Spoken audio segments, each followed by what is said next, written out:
So Elon Musk has officially terminated the Twitter buyout. That's it, ladies and gentlemen. It's all over. Your hopes and dreams, your savior. He has not come through for you. But some people are arguing that Elon Musk's latest move, canceling the deal, is actually 4D chess. We've actually known for some time, it's been widely speculated, I should say, that Elon was trying to get a better deal, better bang for his buck. This could be him challenging Twitter, arguing that it's a breach of contract because of the spam bots. But the CEO, Parag Agrawal, already said he's going to war to make sure this deal happens. Elon backs out. Now a lot of people are like, oh, Elon can't do that because then he'll get sued and he owes $1 billion. That's not how it works. Here's how it works. Twitter can go to war. They can go to the courts and they can try and force Elon Musk to pay out the $1 billion or buy the company, or they can go to him and settle. And this means Elon Musk could get a settlement agreement. That is him offering to buy the company at a lower amount. So we will see. In other news, Joe Biden accidentally read teleprompter instructions and the media is trying to claim it was not a mistake. And the White House has come out and said, no, it was completely legit. And they've done this before. They are gaslighting us. The sad thing is, you and I, obviously we don't fall for it, but so many people do. So it's a Friday night. We have all that to talk about. And then obviously you guys know the very, very serious news. The assassination of Shinzo Abe, the longest serving prime minister in Japan. Very popular. We have the media already smearing him right when the dude dies. Brutal, man. I can't stand the press. So we'll talk about all of that. Before we get started, my friends, head over to timcast.com and become a member to support our work. We have a bunch of new shows we're going to be launching soon. A lot of conversations, a lot of production stuff. And, well, we're going to launch new shows so that you as members will have a ton of new content, more bang for your buck. But for those of you that want to just support our efforts in building culture and making the content, becoming a member is the best way to do it. You'll also get access to the Timcast IRL after hours show. We're actually going to be renaming things, making it easier to navigate, making it easier to sign up in the first place. So we're probably going to give the after show we do a show and probably call it IRL After Show or something like that. Tales from the Inverted World. We are expanding. We're quadrupling the length of episodes, making it an exclusive for the website. And we've got a couple other shows. We're talking self-help with a psychologist. We're talking potential shows on survival, all this really awesome stuff. And it's thanks to all of you who are members. So go to timcast.com, sign up, smash the like button, subscribe to this channel, share the show with your friends. And without further ado, joining us today to discuss all of this and more is the one and only Hotep Jesus. Hey, what's up, man? Thank you for having me. Yeah, how's it going? Who are you? I'm doing absolutely fantastic, man. I've been on fire for this whole year has been a great year for me. Things are going really well. I'm doing great, man. What do you do for those that aren't familiar with your work? I don't do anything. I just try to You don't do anything. I don't do anything. Mind my own business. I just mind my own business, Now you got a YouTube channel, right? And I give my thoughts on matters that are happening across America. I try not to do the whole international thing because it's not my country. I stick to, my backyard, and I talk about, my observations. What do I see, and maybe a couple of solutions. For example, women mandating the hijab for women this summer, I think would be a good start. And other crazy ideas. I tweeted. I said. Is going to get me in trouble. Oh boy! I said on Twitter, the good thing is that when the guns are finally banned, the women won't be able to fight back against the fascists. Or the handmaidens won't be able to fight back against the fascists, and so they'll be I'll just leave it there. Oh no. Anyway. Well, you know what happens with handmaidens. So I was making a spicy joke. It's on Twitter. I'm surprised I don't get banned for half this stuff. But we'll maybe talk about it. We also have joining us once again is Mary Morgan. You do. I'm back. Yep. I'm Mary. I co-host Pop Culture Crisis. We're a live show on YouTube. We talk about more lighthearted topics, celebrity drama, movies, all the entertainment news. So I strongly encourage you to go subscribe. And we're going live again on Monday. You can shoot money at us with your super chats. Yeah, when you super chat Pop Culture Crisis, there are money guns that fire money. Very distracting. And then it's meant to be like silly and fun. And then there's like if too much money is given, then they go crazy and fire for like 30 seconds or something. Oh, that's sick. Yeah, and there's like sirens go off. Oh, that's Crisis amazing. party. Silly parties. Oh, that's amazing. Yeah, we got Ian. I'm jealous. Hi, everyone. We were listening to Guns N' Roses before the show, and then flipped over to Audio Slave. I feel like I'm in my element, man. Audio. It was like getting a good massage. Yeah, mental massage. We listen to Slash on the lead guitar. It just takes me back to being like 13 years old, hanging out with my friends and realizing what music can actually be. Like I mentioned, it's like a drug. Like it can affect your body physiologically like a drug. Yes, that is true. It happened to me once. Tell me about it. I was working in the mortgage industry, and me and my boss weren't getting along too long. And I was playing Eminem's first album, I Wish I Had a Behind Big Enough for the Whole World to Kiss. And I was playing that song on repeat the whole way to work. Well, when I got to work, let's just say I wasn't me. I was somebody different, and I almost got fired. Oh, boy. So, yes, music can, I was like, wait, no more Eminem before work. I got to choose something, maybe some church music or something. Yeah. Oh, yeah, We were listening to that too, actually. Yeah, listen to that as well. But Gloria in Excelsis Deo. Yeah, Is that what Vivaldi, it is? beautiful music. Yeah, I was telling Tim that is one of that Guns N' Roses song we were listening to, Sweet Child of Mine, was one of my faves. Today I got my first spot on terrestrial radio with Wilford Riley. He was hosting a show for one of his good friends in the southeastern area, and I got a few segments in for him. It was a lot of fun. We were talking about Hunter Biden. We talked about all the stuff we typically talk about on this show, and I had a great time. Not sure if you can find that online, but it was a good time. Really recommend following Wilford if you don't already at Wildebeest 630 on Twitter. Super cool. Speaking of music and Hunter Biden, Oh, yeah. I think he should listen to Biggie's second album. There's one on there called The 10 Crack Commandments. Oh, boy. He would know all about benefit that. from that. Yeah. All right, well, let's jump into this first story. We got this from the Daily Mail. Elon Musk tells Twitter he is terminating his $44 billion takeover because the company misled him on the number of spam bots on site as stocks plunge 6%. I just got to say, Elon Musk is right. Look, when Twitter came out and said it was like, what did they say, 5% or something? Yeah. A whole bunch of, there were several different independent assessments that they were like, no way, that's way wrong. Oh, it's And way then- off. 5% is like the number of real accounts. Right. No, I saw a tweet that I think was from Paul Scalise that was saying there's like at most 100,000 people on Twitter. I honestly, Maybe true. Yeah. I think it's maybe several million, maybe tens of millions, but not hundreds of millions. I think it's all one big. I'd go with hoax. tens of millions. Tens of millions. Yeah. And you know what makes me think so?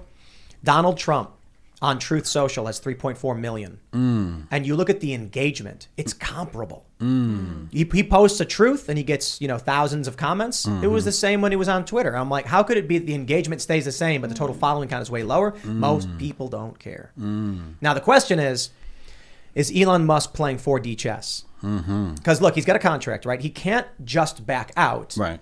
People don't get this. I see these lefties posting like, "Oh, Elon's going to have to pay $1 billion now," and I'm like, "Oh, because that's how lawsuits work, right?" These people have clearly never dealt with the legal system. Someone could smash into your car, and it could be their fault, and you could be in court for years trying to figure that stuff out. So what usually happens is your lawyer says, "Just settle with him. It's so much easier. Make it go away." The judges often will tell you, "Find a settlement agreement." So I've had to deal with this stuff. The judge will say, "Yeah, we can go to court. We can litigate all this stuff. I'm instructing you to attempt a settlement first." So what I think is going to happen, for one, let's just be simple.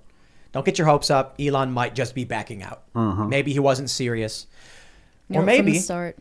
What was that? I knew it from the start. It Had a bad may- feeling about it. Yes, but maybe. We've been hearing for months that Elon wanted a better offer, a better deal. Yeah. Because the stock had been going down for Twitter. So it was worth less and less and less. So he probably went to his financiers and they were like, "You can get it cheaper. Just let it stew. The stock's gonna drop because of the market. You can back away and Twitter will still save money by just agreeing to lower terms as opposed to going to court and trying to win $1 billion from you." So that could be it. Because the CEO said he's going to war to make sure this deal goes through. We had Will Chamberlain tweeted that Elon's going to buy this whether he wants to or not. Yeah, I was That just might be what referencing. happened. I was referencing that same tweet by Will. He specified that Twitter would likely argue that one, Elon wasn't entitled to the information he wanted, which was like how many bots are on the platform. He wasn't entitled, and number two, that if he was entitled, the failure to provide the information was not a material breach because the information isn't relevant to any of the reps or warranties in the agreement. This is from Will Chamberlain. But that's what makes me think it's potentially 4D chess. I don't want to come out and be like, "Oh, Elon's so smart, he's going to get them." Nah, the dude may have just screwed up. Yeah. But there's no way Elon he planned this out, right? He released it on what, 420? Like this dude was like I remember calculating that, yeah. what he was doing. Yeah. Or maybe not. Do you think he's always playing the long game? I think people are comforted by thinking Elon has a plan. You don't become Elon's a gonna billionaire save without us. playing a long game. Yeah. And it's not just that it's not hard to play the long game. Right. Like we here at Timcast, we're playing the long game. You know what I mean? Yeah. Like I've got my vision board that every day we wake up and Ian and I will put pictures of celebrities on. So cute. I'm kidding.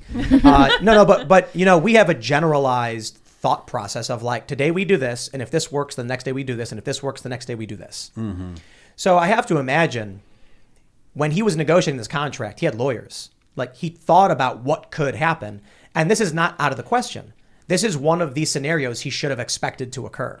So I think whether he buys it or not, I think he knows what he's doing. Yeah, yeah. You know, my trouble is with the headline. I don't want to say it's misleading, but it's really missing the real problem with the deal. And we've all experienced this. When the whole Elon situation was announced, did you get a huge explosion in engagement? That's right. Okay, so and the left and celebrities lost a ton of engagement. They hundreds. It was crazy. It was the day after the deal was finalized. Right. All of a sudden, prominent left-wing accounts lost tens of thousands to hundreds of thousands of followers, and people associated with the right, libertarians, or you know the politically homeless. What do they call it? Post-liberal. Yeah. Saw huge gains. I gained 100,000 followers in 3 days. People were getting unbanned. right. Something crazy happened. Yeah. So my theory is the employees abandoned the project. And that's in part of the deal was, as any with merger, right? You have to keep your staff on staff, right? Because otherwise you're buying the company. The staff is a huge part of it. These are the people that run the thing every day, right? So I'm looking at the situation and I'm like, maybe that's the big problem. I don't think it's the bots. Like I think Elon understands the bot game. And I don't think that's a deal breaker. Like, you know, there's bots when you're dealing with social media, right? I think it's the employees, because so many employees had a mass exodus. And then I don't know what happened, but I think they turned the algorithm back on because the engagement dropped again for us. Yep. But I think whoever it is up there, they're like, okay, Elon's going to buy this thing. Let's hide the algo, right? Right. And then like the deal's off and it's like, all right, turn the algo back on. And I think what you're saying attributes to that is like the left, huge amount of engagement, everybody else, engagement drops, right? And so the algo favors that left-wing opinion, I'm guessing. But that's what I think the deal really came What down if it's actually a bit more nefarious? Get a little conspiratorial. What if Elon fully intended to buy the platform, and then we've talked about this before? Alex Berenson, who was banned, do you know him?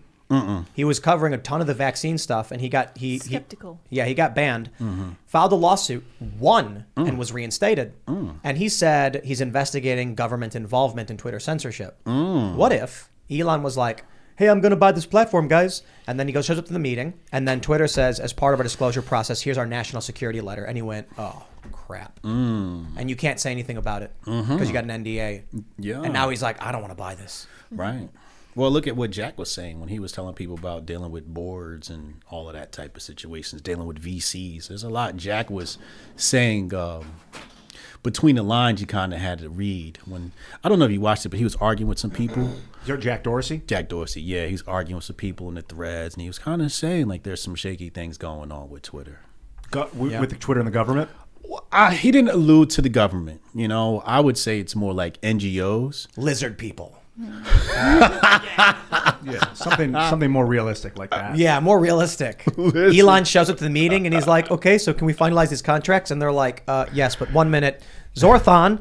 Elon, we control Twitter. Or actually, Worse I'm than sorry. getting sworn in as the president. I'm of the sorry. United I shouldn't have States. said Zorthon. He goes, Hillary. Haha, as a joke. That's funny. But let's talk about the money. Is Twitter a good investment? To me, I don't see Twitter as being a good money play. I think it's a good power play, right? Because now you control this medium of conversation. But to me, I didn't see it as a money play. Like, I wouldn't pay $44 billion for Twitter. That seems like overvaluation. I think he maybe walked into a trap.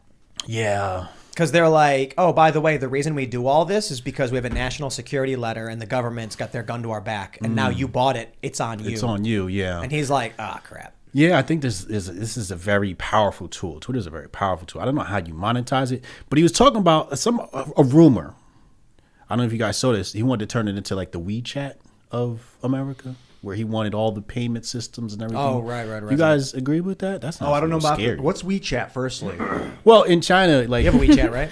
I do have WeChat. I mostly made it as a joke, but I took it off my phone when I saw that my phone was browsing phishing sites for like 10 hours. What?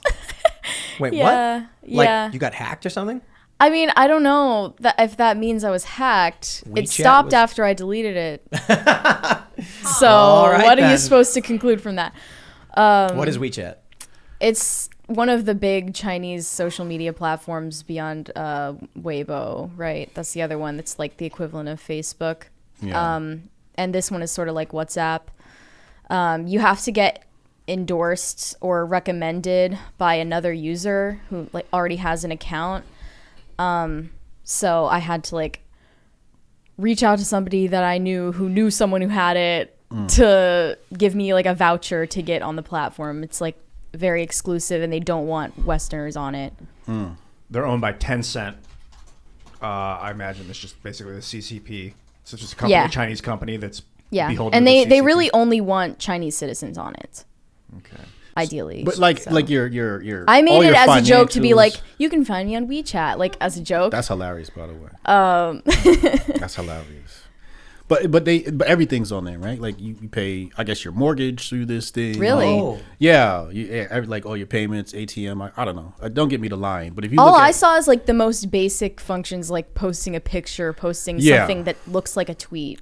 yeah, but when you're a Chinese citizen, like everything Yeah, runs through WeChat. I'm sure So it's you a lot can't different. survive in China without WeChat or something So like that. you're Like, saying kind of like Facebook in a sense. Yeah, there you go. But I guess Facebook If really you lost. use Facebook to pay your mortgage. Right.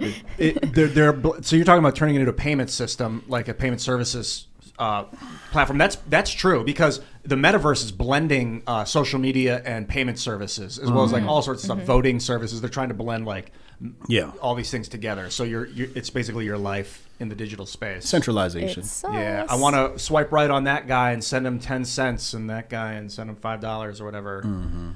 Yeah, Jack Dorsey was trying to he's been integrating payment systems with Twitter while he was there. Yes. Well, he has. What does he do? Cash App.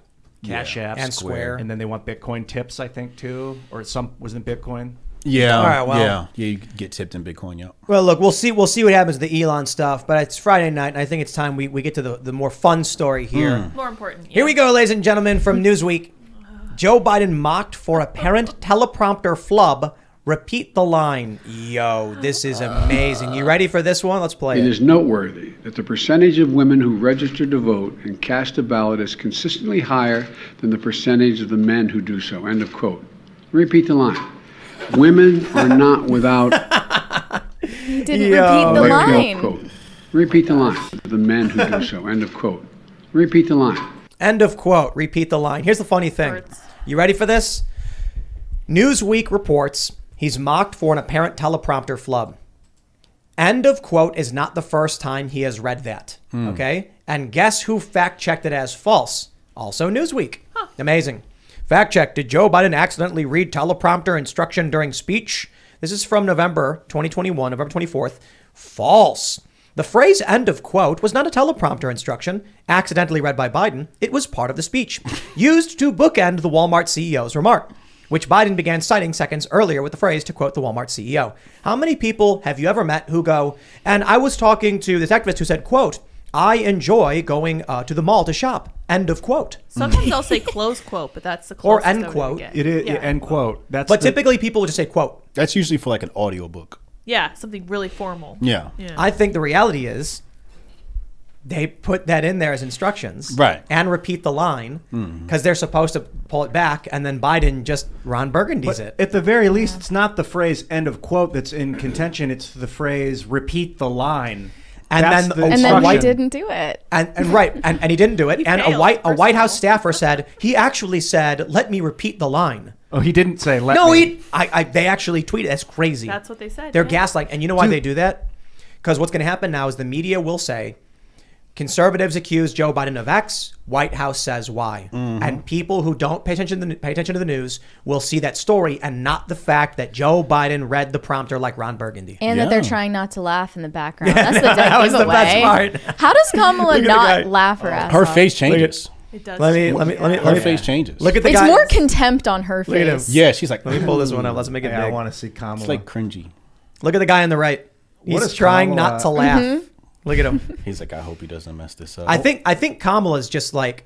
You think she'll write a book like My Time as the VP? Yeah, I absolutely. want to mention. Do you know who this guy on the right is? Is that looks like Rob Emanuel, maybe? No, that's not Emmanuel. I mean, it does kind of look like him. I mean, face blind. sort of. Sure. The guy on the right is like holding back laughing. Kamala Harris, I can imagine what's going on in their heads. The guy on the right, in his head, he's like, don't laugh. Don't laugh. Don't laugh. Kamala Harris, in her mind, it's... Because look at her face. She's just like... When you hear her talk, she just says words. One of the replies to this was like, she says, he repeated the line because the line was there and he wanted to say it again because he needed to repeat the line. like that's how she End quote. talks. This is why they gave him instructions that said, "You do this, you do this," because if you don't, Oh, he right. does this nonsense. That's great. That Yeah, makes so sense. that The remember, Simon Says Yeah. game. remember that That's why the card? word "you" is so big on the Yeah. card, Right. So he doesn't actually read it. That explains it. So he had a card and it said, you stand up, you talk to the press, you ask. Because when you don't put that there, he actually just does exactly verbatim. Yo, this guy is not all with it. No. Do you think he's on drugs? Yeah, oh yeah, Yeah. of course. I mean, you have but to. uppers. Uppers, yeah. Yeah. This dude's probably on so much meth. I just saw a video of Yeah. him from like 4 years ago. Man, I'm not he's changed saying so like he's much. smoking crystal. I'm saying Yeah. they're giving him Adderall. and other uppers, other meth derivatives and things like that. Amphetamine. Yeah. Those are amphetamines. Yeah. Yeah, Adderall's not meth. It's different amphetamines, but Right. some kind of okay. I shouldn't say meth. Some kind of amphetamine. I'll say that. But it's Yes. funnier to say meth. I mean, I honestly, It's funnier to think that he's just Like father, smoking like son. the crystal. he's got yeah. the blue stuff from blue Walter crystal. White. They was giving him the good stuff during That the good debates. Oh yeah, That's wild. he like Damn. they would have him sleep for 20 hours and wake up right before. Then they would give him an IV drip of some real legit upper. He's just on another planet. Yeah, dude. His eyes were like his pupils were dilating. He's like, I can see everything. Were his eyes bleeding a few Yes! times Eye too? popped. It's Yeah. like terrifying. And then pair that with his like Cheshire cat smile.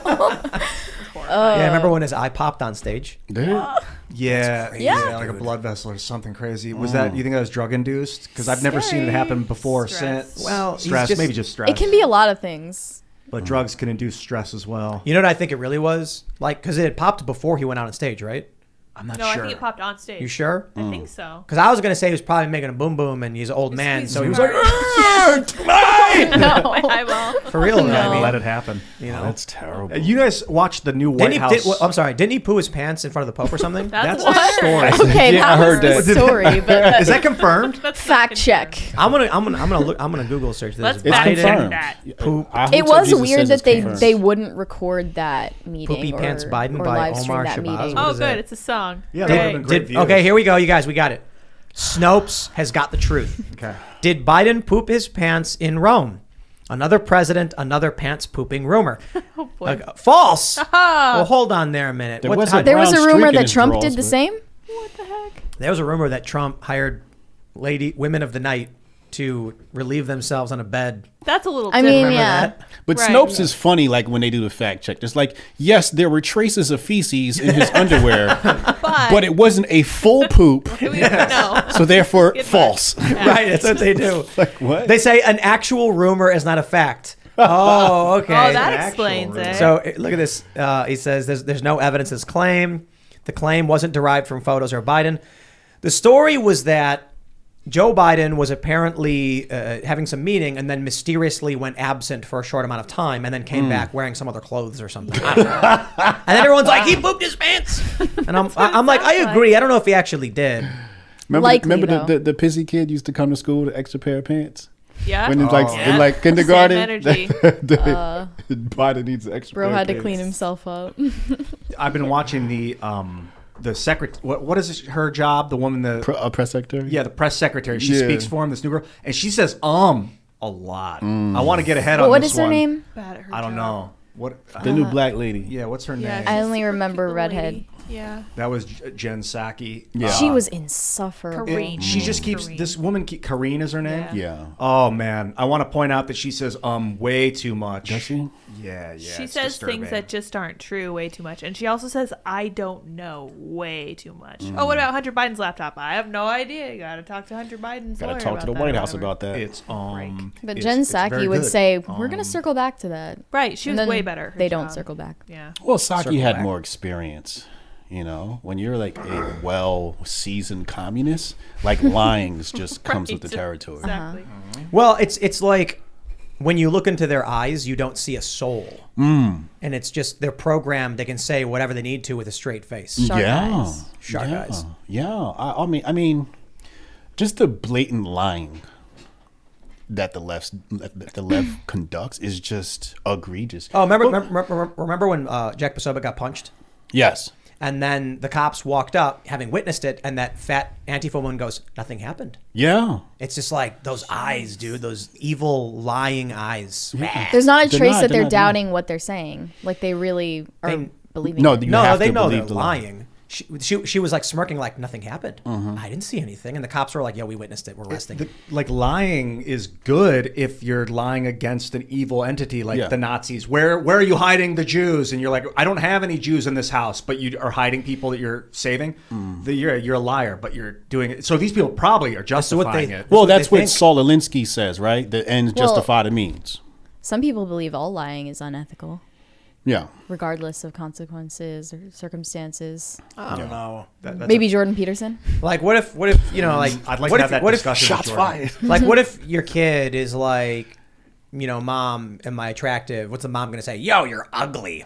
You gotta, I did that once to my kid, man. Oh, how was it? It was terrible. Oh my gosh.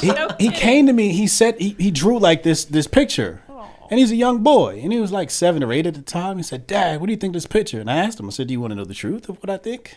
And he looked me in the eye. He said, "Yeah, I want to know the truth." I said, "Bro, that shit is ugly." Oh, man. And he started breaking down crying. I'm like, I'm such an idiot. I am so stupid. Like, That's what I'm saying. I was supposed to lie. Duh. Did you like give him specific Or- criticisms? Like that nose is too big. And No, after he started crying, I was like, man, I'm just playing, bro. That shit is dope. You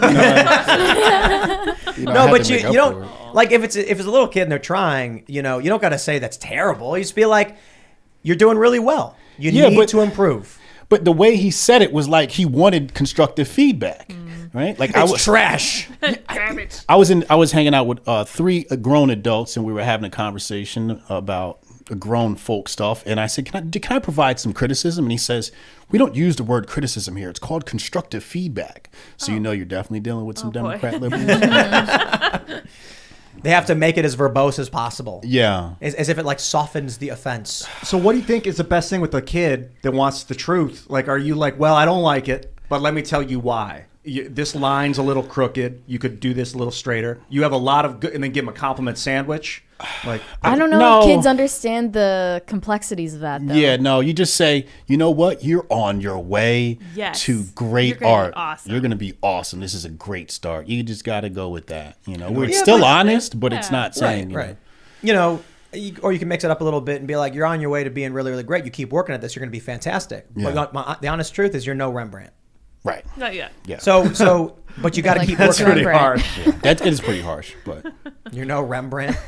No, I'd say it's more of a Manet, not Monet. You're close. And then if your kid actually knows anything about art, they're like, oh, right. Cringe. how dare you? You're more of a Picasso. You know, Picasso You're more stuff of a is Jackson like really Pollock. ugly. Just like you're the next Picasso. That's what you can do. You can be like, he's a famous artist, you know, Yeah. with Jackson Pollock, right? So when Yeah. your son draws trash, you can just be like, well, you know, some people like it. So the press secretary is treating us like a little kid that she doesn't want to make start crying by being like, the economy's in shambles, and we're like, oh. So Yeah. she's like, it's great. The economy's fantastic. Yeah. You're doing great. You're gonna be fine. I don't know. That's what they were lying about. The whole Ukraine. We're not allowed to say that here on YouTube, but the whole gas, right? Like, oh, gas prices are low because Putin, and it's just like, what? Like, Gas prices are high because of Putin. Right. Gas prices are high because of Putin. Right.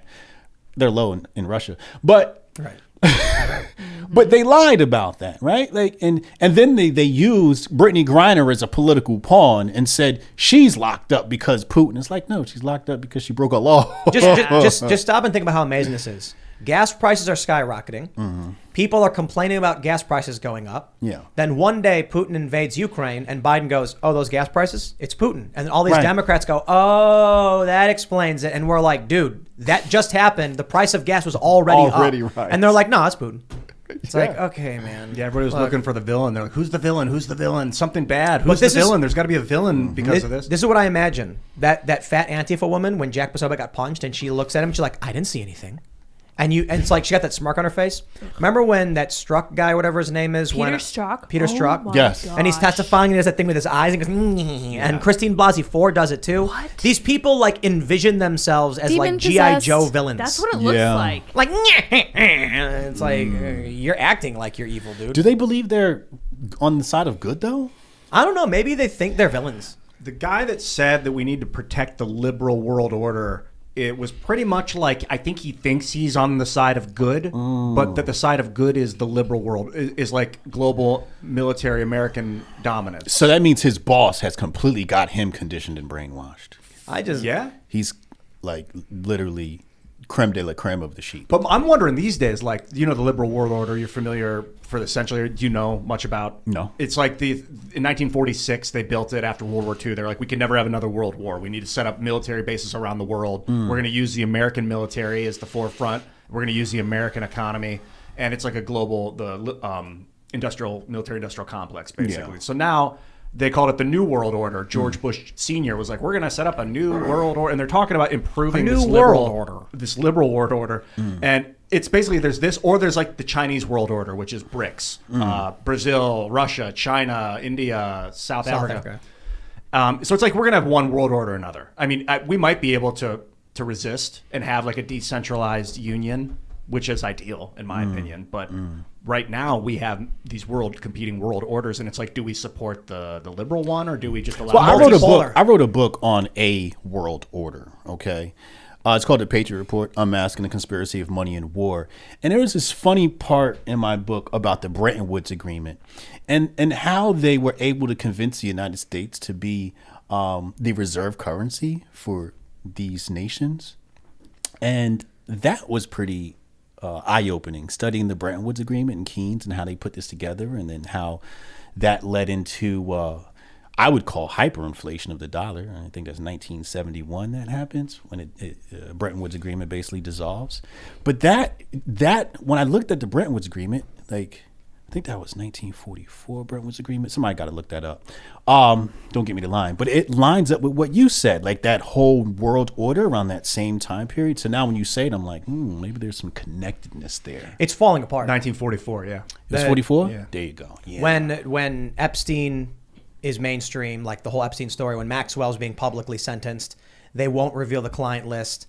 When the Georgia Guidestones are blown up, when they're shooting at farmers.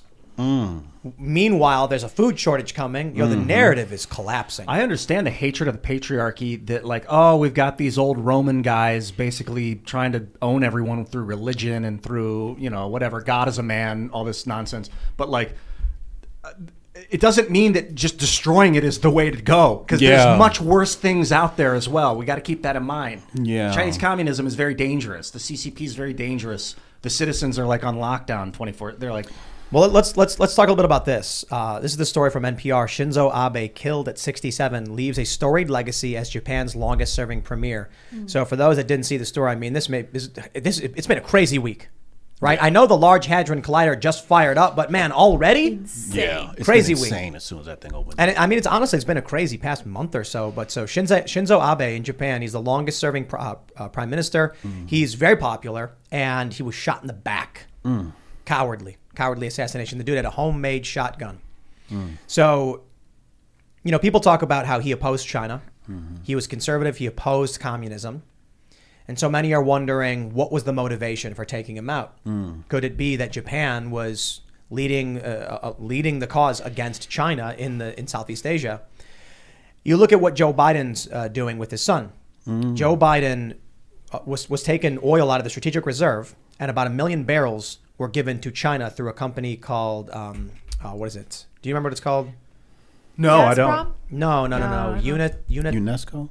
UNESCO. No, No, not UNESCO. Sonopec or whatever. I can't remember the name. Okay. No, I can't. Sorry. We could pull it up, but you have to wonder. His son's involved in these companies. Had apparently invested something through private equity. It really does look like they're trying to give or hoard wealth and bring it to China. You look at what happens to Shinzo Abe. I think they're not going to win.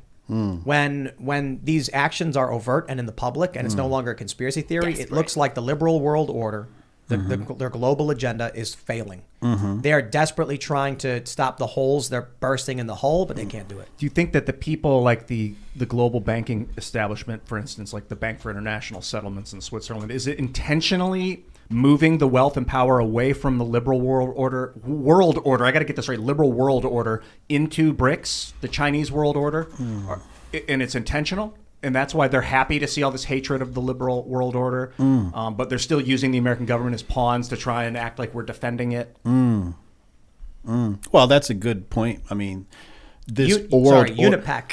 Unipac was the Chinese company. Close enough. And it was associated with Sinopec is the parent company, of which Hunter Biden is tied to. In 2015, a private equity firm he co-founded bought a $1.7 billion stake in Sinopec Marketing. So I just think Joe Biden's gutting and selling out the system, and I think a lot of it is they're trying to transfer wealth to China. Who invested? You said that transfer wealth to China. Biden's son invested in Sinopec? Hunter Biden is tied to Sinopec through a private equity firm he co-founded, which bought $1.7 billion stake in Sinopec Marketing. The president's son is investing in the communist Chinese oil companies. This is freakish. Joe Biden, his company is doing it. And Joe Biden took our oil and sent it their way. Oh, look, we're not enemies at every turn. I get that, but like at some point, put the cards on the table. Well, when you sit in a position of power, it gives you opportunity to make a fortune for yourselves.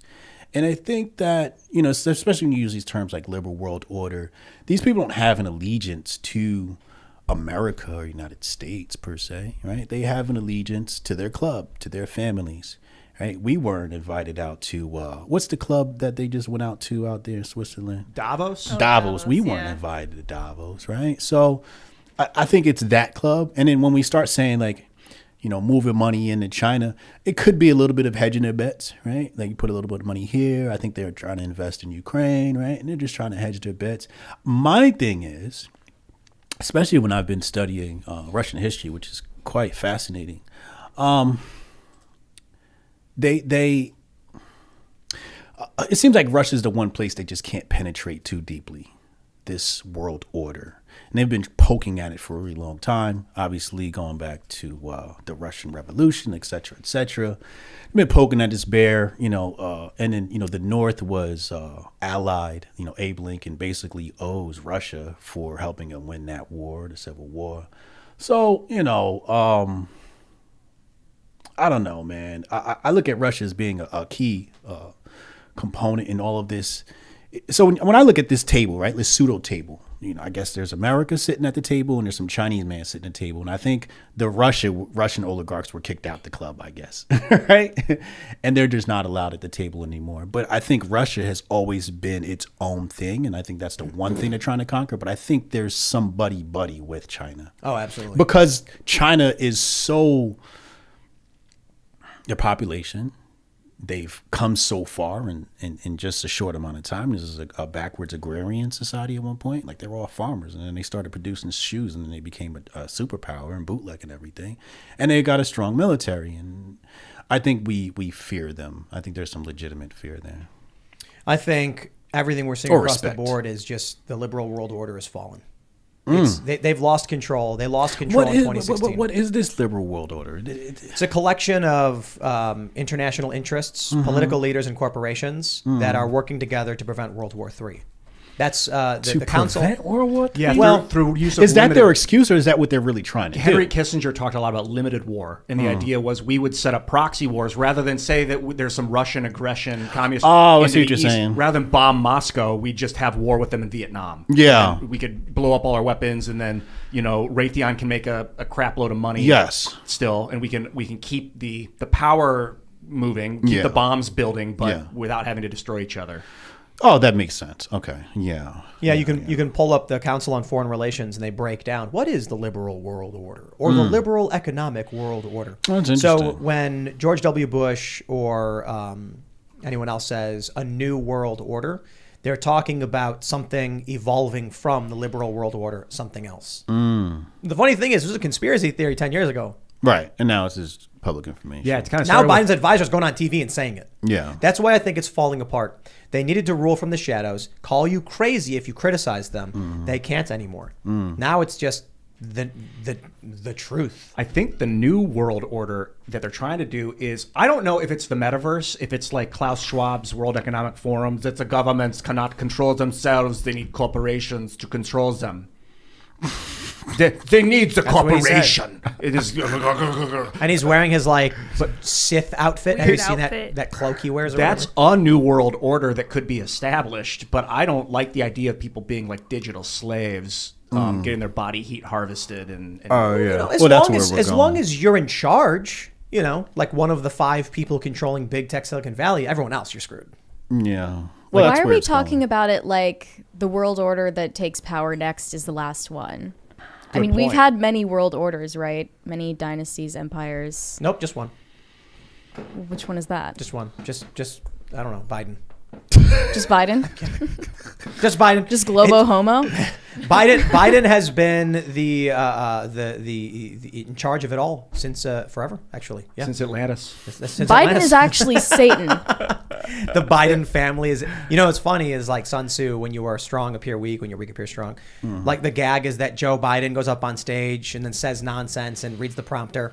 And then he's like, "Brr," and as soon as he gets backstage, he stiffens up, straightens up, says, "All right, get to work, ladies, you know, everybody." And he's like Yeah, right. clean, fast, sharp with it.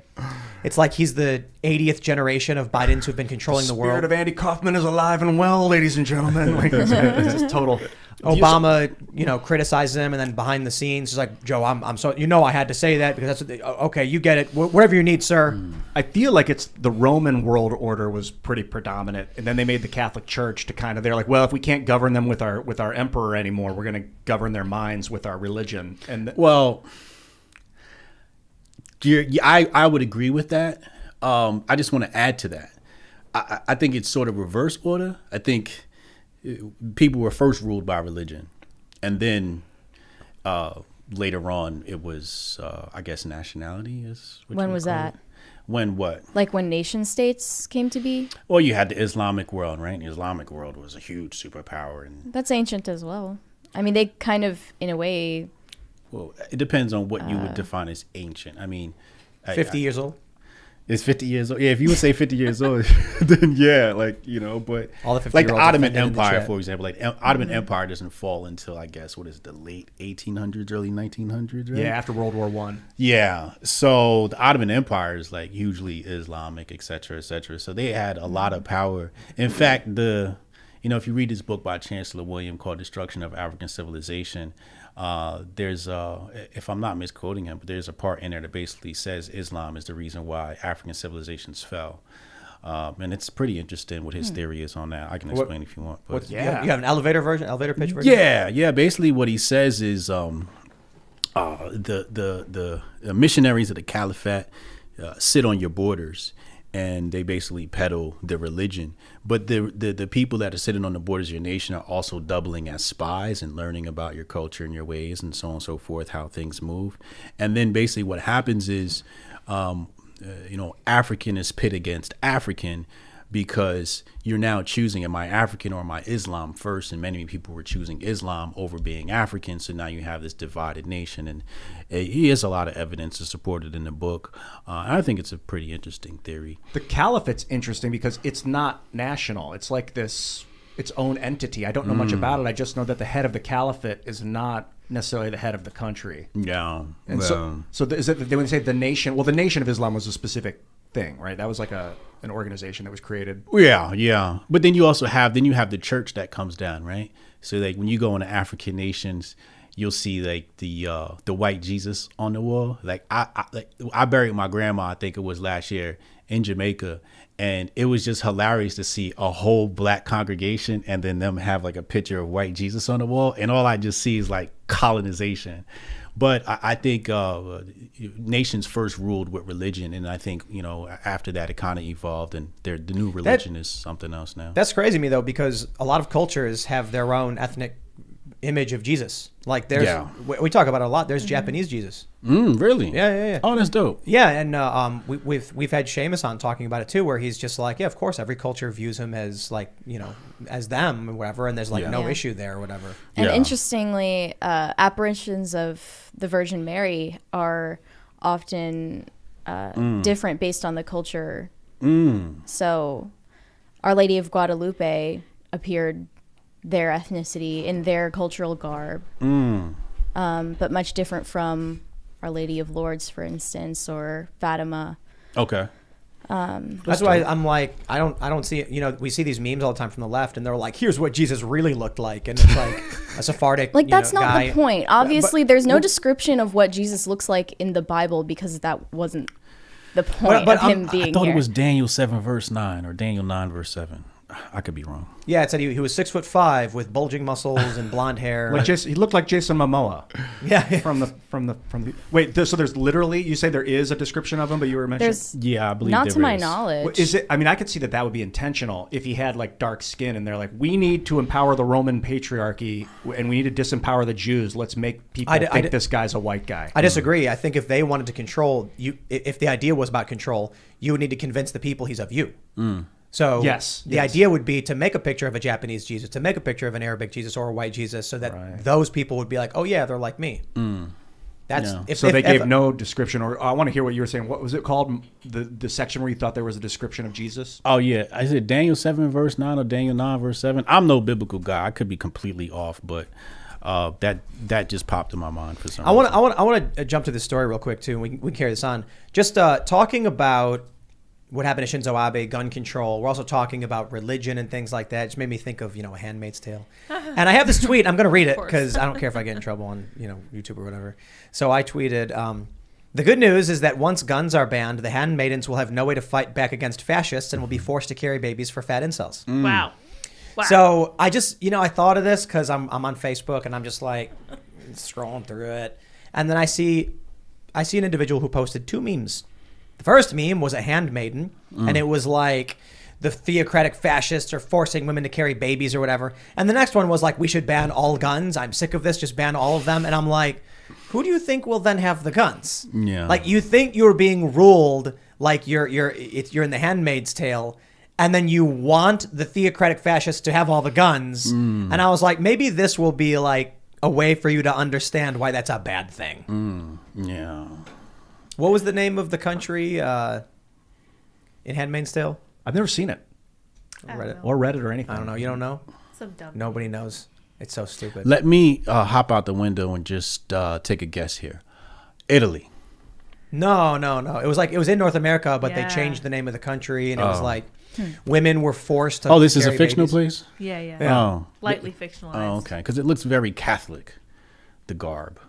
Well, that was the idea. It looks was very like, Puritan, not Catholic. Yeah, like a religion took over, and then now all these people are like, "We're living in the Handmaid's Tale. Quick, give the government your guns." The Republic of Gilead. Gilead. Oh, That's yeah. what it was. Bible name. Yeah. Yeah, that's right. Because these people have only read 2 books: Harry Potter and The Handmaid's Tale. Yep. But as Seamus points out often, they probably didn't even read the books; they watched the adaptation. Yep. And it's a strongly patriarchal, white supremacist, totalitarian. This is at least from Wikipedia. It could be anything. Theonomic. Theocratic state. What's a theonomic state? I guess like the economy is based on religion or something. How do they do like the that? God King is on the coin and stuff. I guess maybe. Maybe they're getting at something. It's like really Handmaid's Tale is the fact that like pubescent girls are put on the pill at like age 12, or like surrogacy is so common. I got That's it. crazy. Theonomy is hypothetical form of government ruled by Christian divine law in which non-Christians are excluded from citizenship. No, I thought that was theocracy. That sounds healthy, actually. Yeah. Well, in a theocracy, I think you can be a you can not practice the religion and still be a Oh, citizen. but in theonomy, you have to. Apparently, yeah. Or you excluded. Hypothetical though, so maybe it's never no one's ever existed before. I like how there's always one book. They're like, it's 1984, and then a law changes. No, it's The Handmaid's Tale. And then Harry the law Potter. changes. It's 1984 again. What was Biden's executive order? Something about reproductive rights. Did you guys see? Yeah, he's, Oh yeah, I saw something about that. What did they say again? he said, end of line, end of quote, repeat the line. Is what That was the whole thing. That was the Actually whole what it said. executive order. It's extremely limited. Let me see if I can pull it up because we didn't have it pulled up. There's not a whole lot that he can do, but we do have the story here. If it loads, we're being. Yeah, I had some slow internet. Timcast.com's giving us the business. I it's the debated a internet. congressional candidate, a Democrat congressional candidate on that topic, Roe v. Wade and the decision, and she actually capitulated at the end. Really? Wow. Yeah, it Like was, what was your stance? Like what were you saying? I just said, can we go by like the actual SCOTUS decision in the verbiage in the held section, right? I think it's Dobbs versus Jackson or whatever. And I was like, can we just read what it says and judge that decision and say, is this decision fair? Yeah. And she had to capitulate. It was fair. after, yeah. I mean, like after you tell me our history or whatever of all the bad things white people have done to black people, right? But here's the funny thing about the debate. She said, she would mandate.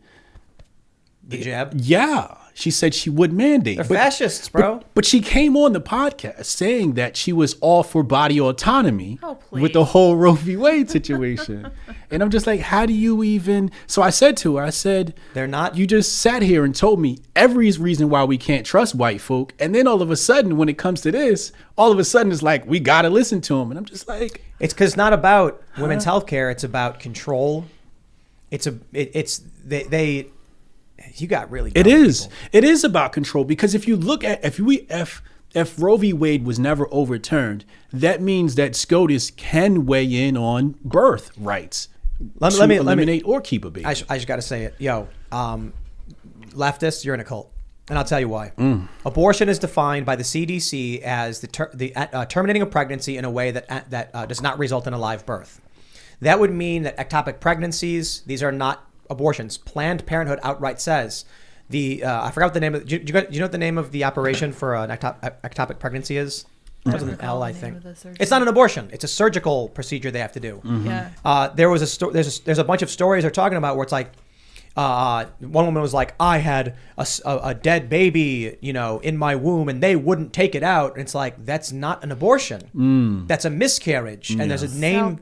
Salpingoscopy. Sorry. Is that what it is? Salpingoscopy. Planned Parenthood even talks There you about go. this. Abortion is when you end the pregnancy and there's no live birth. So the baby is.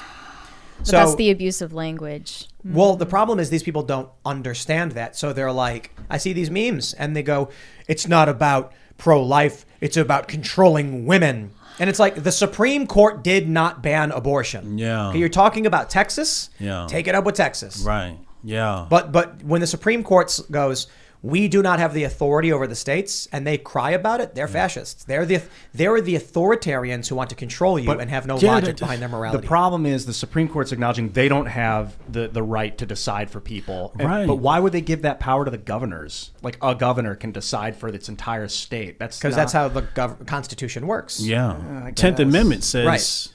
the states make their own rules. Basically, what the held section says is we are taking the authority and overturning it, or it says returning it.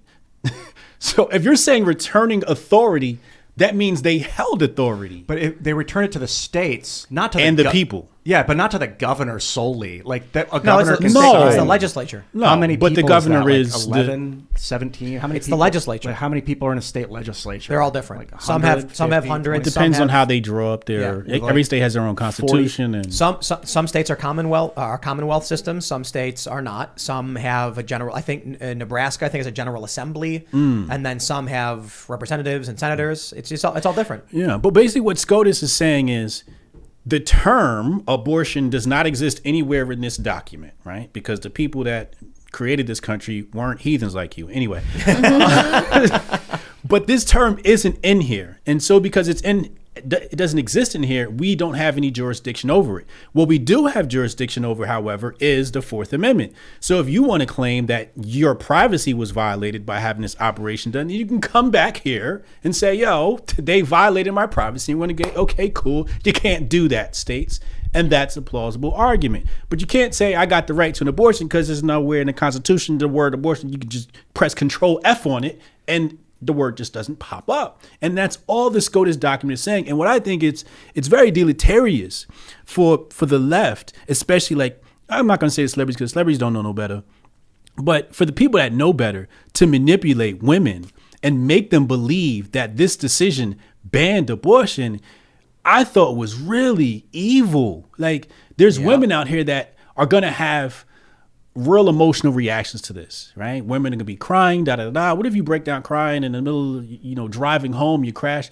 Like, you're putting people's lives at risk instead of saying, hey, can we teach you how to read a SCOTUS document, a SCOTUS decision, and then you can interpret this however you see fit? You see what happens with Brett Kavanaugh at, was it Morton Steakhouse? Mm-mm. They show up, he has to exit out the back. Yeah. And then people started calling in fake reservations to just jam up and hurt the business. See? Yo, these are crazy days indeed. But they man. are It's been fascists, crazy. like you said, right? And people throw that word around a lot. Fascistic.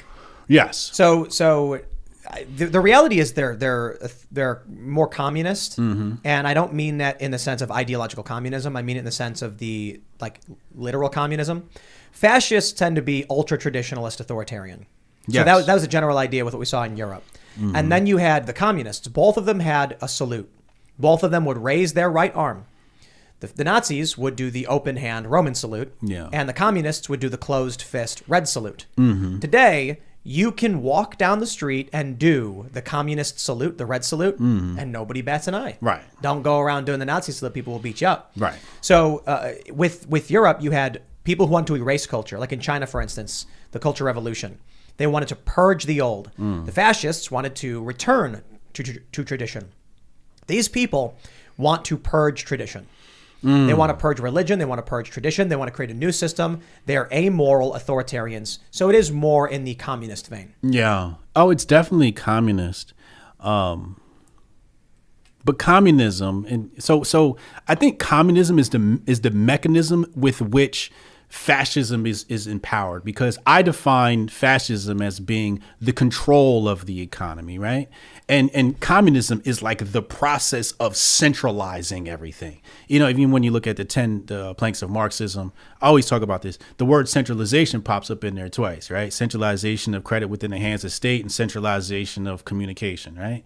And we're starting to see in the United States, there is, FCC obviously exists, but there is a centralization of communication and press because it's all the same people, right? So you see that, popping up in the United States. But I see I see the United States as being a communist utopia already. Like, if Marx was alive today, he'd be like, damn, y'all are good. He'd really love it. Because people don't know that they're living in a communist state. People think they're living in a capitalist state. It's like, no, the capitalism is supporting the communism. And it's and if that, right? You look at what China's doing. I love the political compass that someone took it and then folded the left and the right together and put China, because they're communists, but they use market forces and systems as a means of control. Can you dive into your explanation of the U.S. being communist? Like, at what level are you seeing I have a it? working theory I can cool. give you. So, United States was 13 colonies in the very beginning, and then it was somebody's idea to federate, right? And then, Well, technically, there were other British colonies. Quebec, for instance, was a British colony, and they said no, we're not going to get involved. So it could have been 14. yeah. Yeah. So, they decided to federate and centralize power, right? All right, so let's put that aside. Then you get the Tsar in Russia is toppled, and then you get the Democratic Republic, right? And what do they call that? The Duma.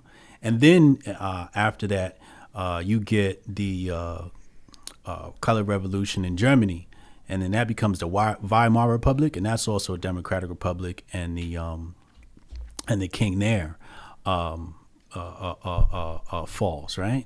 So I'm looking at these commonalities, and I'm like, all right, so you have some sort of feudalist state at that point, and then communism comes in, which is basically just a revolution to centralize power, and they bring this thing to a democratic republic. And I'm looking at United States, I'm like, United States is technically a democratic republic, and we have a centralization. And then there's the whole thing about the 10 planks of communism all being executed in the United States. But the main thing for me was the Lenin quote, 90% of communism was creating a central bank. And like I said, I wrote a book on these central banks of America. And I'm just looking at all this stuff and I'm like, this is very communistic. So I don't view, for example, when we look at something like minimum wage, like minimum wage is a socialist machination, right? The Soviets pushed for something like that. And it's also got like racist roots as well. But when you see stuff like that in America, like minimum wage is like the first red flag that we live in a communist nation. So minimum wage is just a horrible No fault idea. divorce was communist apparently too. Really? Yeah, 1917. Was that you who brought that up? Yeah. Yeah, it's crazy. It was shocking. That was the first introduction of it. Explain that. Well, the idea that in any type of marriage you could just get divorced for no reason was unheard of until the communists, Lenin and his friends in 1917 overthrew the Tsar, Nicholas. And one of the Destroy things the they did was families. like, if you want to leave, destroy, whatever reason, I don't know. And I tertiary surface level understand this. They stuff. want the state to be your family. They want you to be dependent upon the state. This is the communist Russians were very much fascist. Like Yes. that's fascism is when the government controls business, essentially the collusion. And now the Federal Reserve is very much fascist. It's the collusion. Now I'm wondering, does that mean that it's communist? Not necessarily. You can have fascism without communism, I think. Or it's just the idea of fascism, because you can say that the government doesn't own Alphabet, doesn't own Google, but man, they can make them do what they want. Twitter, they can make Twitter shut their mouth. The execs do stuff. That's They can make deeply anyone. disturbing. You can get served a national security letter. People don't understand this, man. These big media companies, you think that Elon Musk can get into Twitter and save the day. You think that I'll say this even of Timcast and the Daily Wire. If what would we do? What would you do if tomorrow the NSA, the FBI, the CIA, whoever else comes with a national security letter and says, for these reasons you have to turn over your data and you can't do these things? Dare us, go against us. There have been a few companies that have chosen to shut down. There was one famous encrypted email provider that said, we won't do it. We're shutting down our company and refusing to hand over the data, and then told everybody we were served a national security letter. But that they could gulag you for that stuff. Absolutely. So most people, you know why you don't hear about that all that often? Because they're not going to go up against the U.S. government. Well, they're not allowed. They get gag orders too. If you tell people that you got the order, that's also a violation of the order. That's the point. If we got, I'll tell you this, I would shut this company down in 2 seconds if they came and tried to mandate we did anything. But this stuff happens. They'll come in and say, for national security reasons, that story is dead. And I'd be like, first, hey, MFR, you ain't, and they'd be like, then you're done. And I'll be like, what you got to understand, I'll stop there and completely change the subject and say, there was a journalist who was about to break a big story on a general. And then he complained that somebody was tampering with his car. And then he got in his car and then died because the car was speeding down Wilshire Boulevard and exploded. Going 90 or something. And then ran into a tree and blew up. So you have to wonder about stories like that. Or remember that guy who was investigating the CIA in crack and then he shot himself twice in the head in a suicide? Look, you hear these stories. And the coroners or the autopsy report comes out and it's like, yes, he was hung and then shot himself in the chest and the face in a suicide. And you're like, how could that make sense? It's not supposed to. It's supposed to be telling you this is what happens that's a good when point. you go against us. Yeah. Yeah, I like what you were saying, Brian, about that Marx would be satisfied with what we've got going on because we think we're in a capitalist society. But actually, you think you own your data if you're like a programmer. But if the government, if the CIA comes and says, you give us that, you have, you're bound. I mean, I got to say, under duress for, I don't agree. I'll meet you halfway. Marx would be sitting down with some white liberal woman and going like, wow, you've done very good, very good. And then he turns the TV on and he sees all the woke stuff and he's like, oh, because he's racist. Oh, like, yeah. he's super racist, so Yeah. he says like, no, what are you doing? Yeah, yeah. So he'd actually freak out. I think there's going to be some culture shock, but like after they explain to him like how well this is working about bringing, he's going to go, okay, this is kind of genius. You've used the N words to bring about. Oh wow, I didn't even think of that. And right? he made the Chinese look like the bad guy. And you made the Chinese look like the and he was Russians. like a racist rich kid, wasn't he? Yeah. Well, It's the I mean, perfect his homie was supporting him. Engels was supporting him. Oh, yeah, he was super rich. Engels. Yeah. This is a good He story. had a couple of businesses. Yeah. This is the Friedrich Engels. This is the problem. I think who was mentioning this before the show? I think maybe it was you, Ian, or something. That someone had a joke. Ryan Long had a joke about how all these people, that they're spoiled because they're like, why would you want to live in America? No, it wasn't Who was me. talking about that?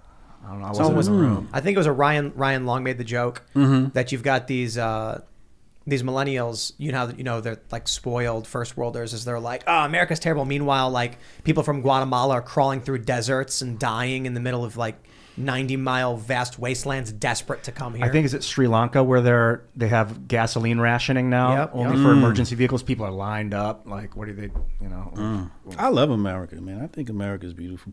Often people are like, oh, I want to leave the country on vacation. I'm like, why? I like America. I like. No, I'm down. I'm like, Miami. hey, I got an idea. Like, I've offered to send leftists to Israel. Really? I'll be like, I will buy you a plane ticket. We'll go out, get you a hotel room, have you talk to people. And then they're like, but Israel, and they go on, talk about how evil is and all that stuff. And then it's like, I'm not saying don't talk to the Palestinians. I Right. get it. Yeah. But, bro, imagine what it must be like to be living in a house, not understanding the political, what's going on with government, not being involved in government, and the rocket blows up over your house. You want to talk about hard living? You want to complain about life in America? Wait till the rocket lands, slams into your neighbor's building, kills your neighbor's kid, and then be like, oh, life is hard in America. This is the problem with most of these activists. I'm not saying I'm not trying to take sides in Israel, Palestine, or anything like that. I'm just saying you got to recognize, for people in Palestine, when the bomb comes down, life is not easy. For people in Israel, when a rocket slams into their building, life is not easy. At the very least, you can say it's way better in America in terms of safety, security, and comfort. And these people born in this country with their hipster mustaches and their man buns are complaining about how bad it is here.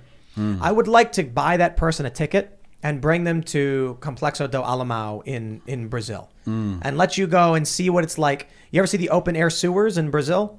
So in the favelas, because favelas, shanty towns basically, and they just build where they build, there's I did an interview with a gang leader, and we're standing on his little bridge.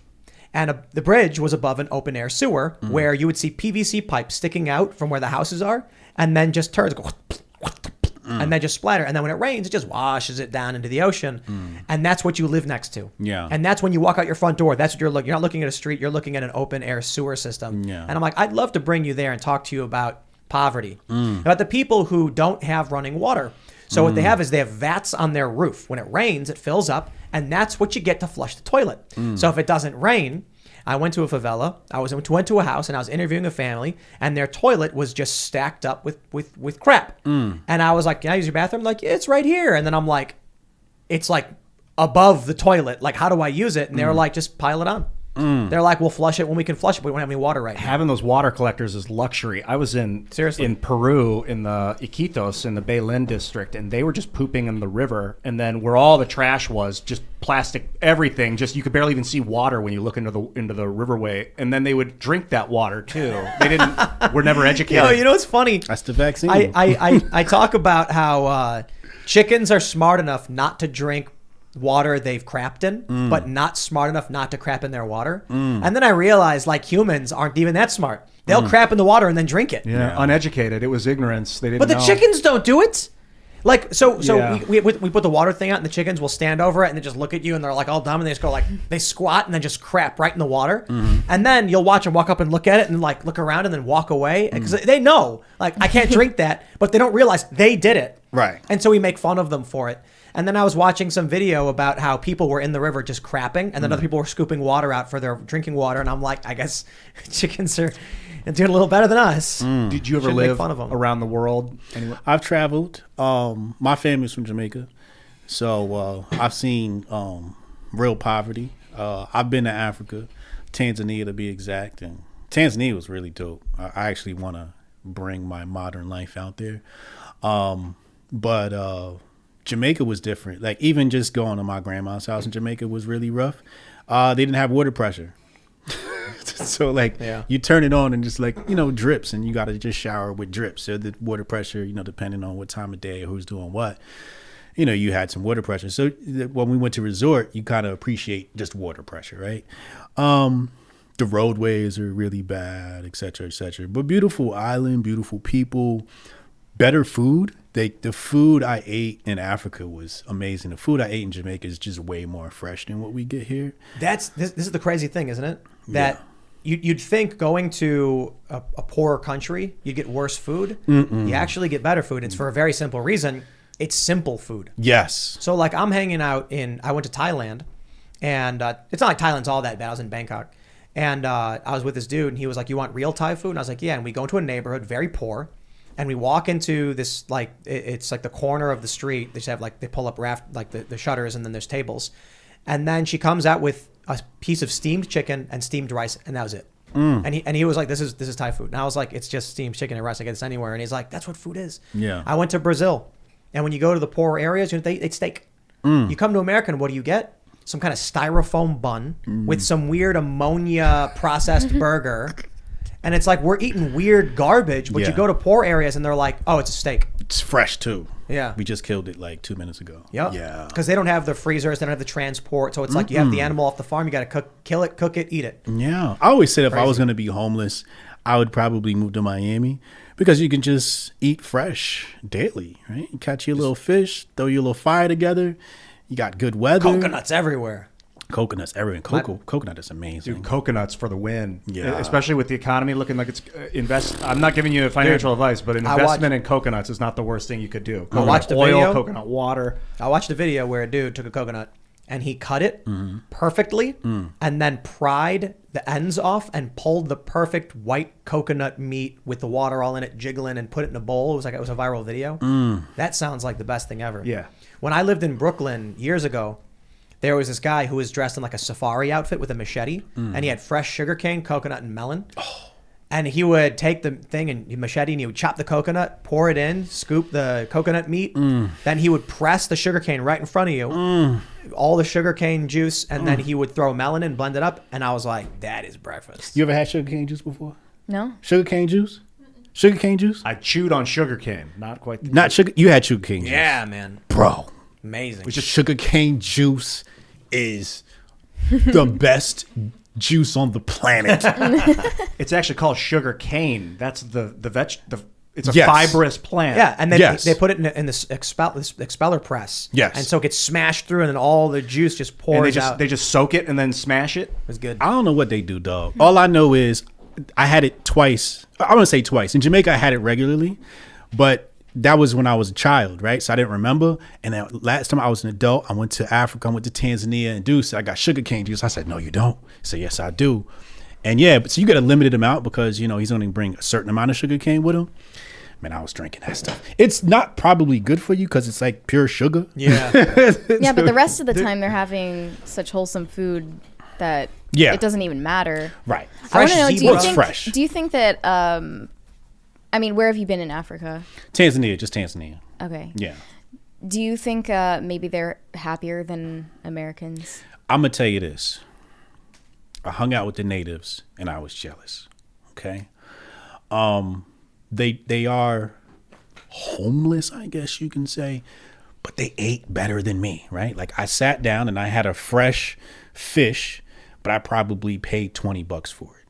They had the same fresh fish and they didn't pay anything for it. They just went and got it. They went and got it. They got on their little canoe, their boat, and they went out, they caught it, they cooked it. And I said, that's not fair. I want to live like that. But they live off the land, right? You ever hear there's an old, I guess you'd call it parable or story about the rich guy who's vacationing. Rich guy goes down to Central America and he's fishing and he sees this man who gets in his little boat and goes out and fishes and he's watching him. The man catches a couple fish, loads them up and leaves. And he goes, hey, you mind to ask what you're doing? And he's like, oh, I'm working for the day. I'm going to go sell the fish. And then the rich guy says, no, you're doing it all wrong.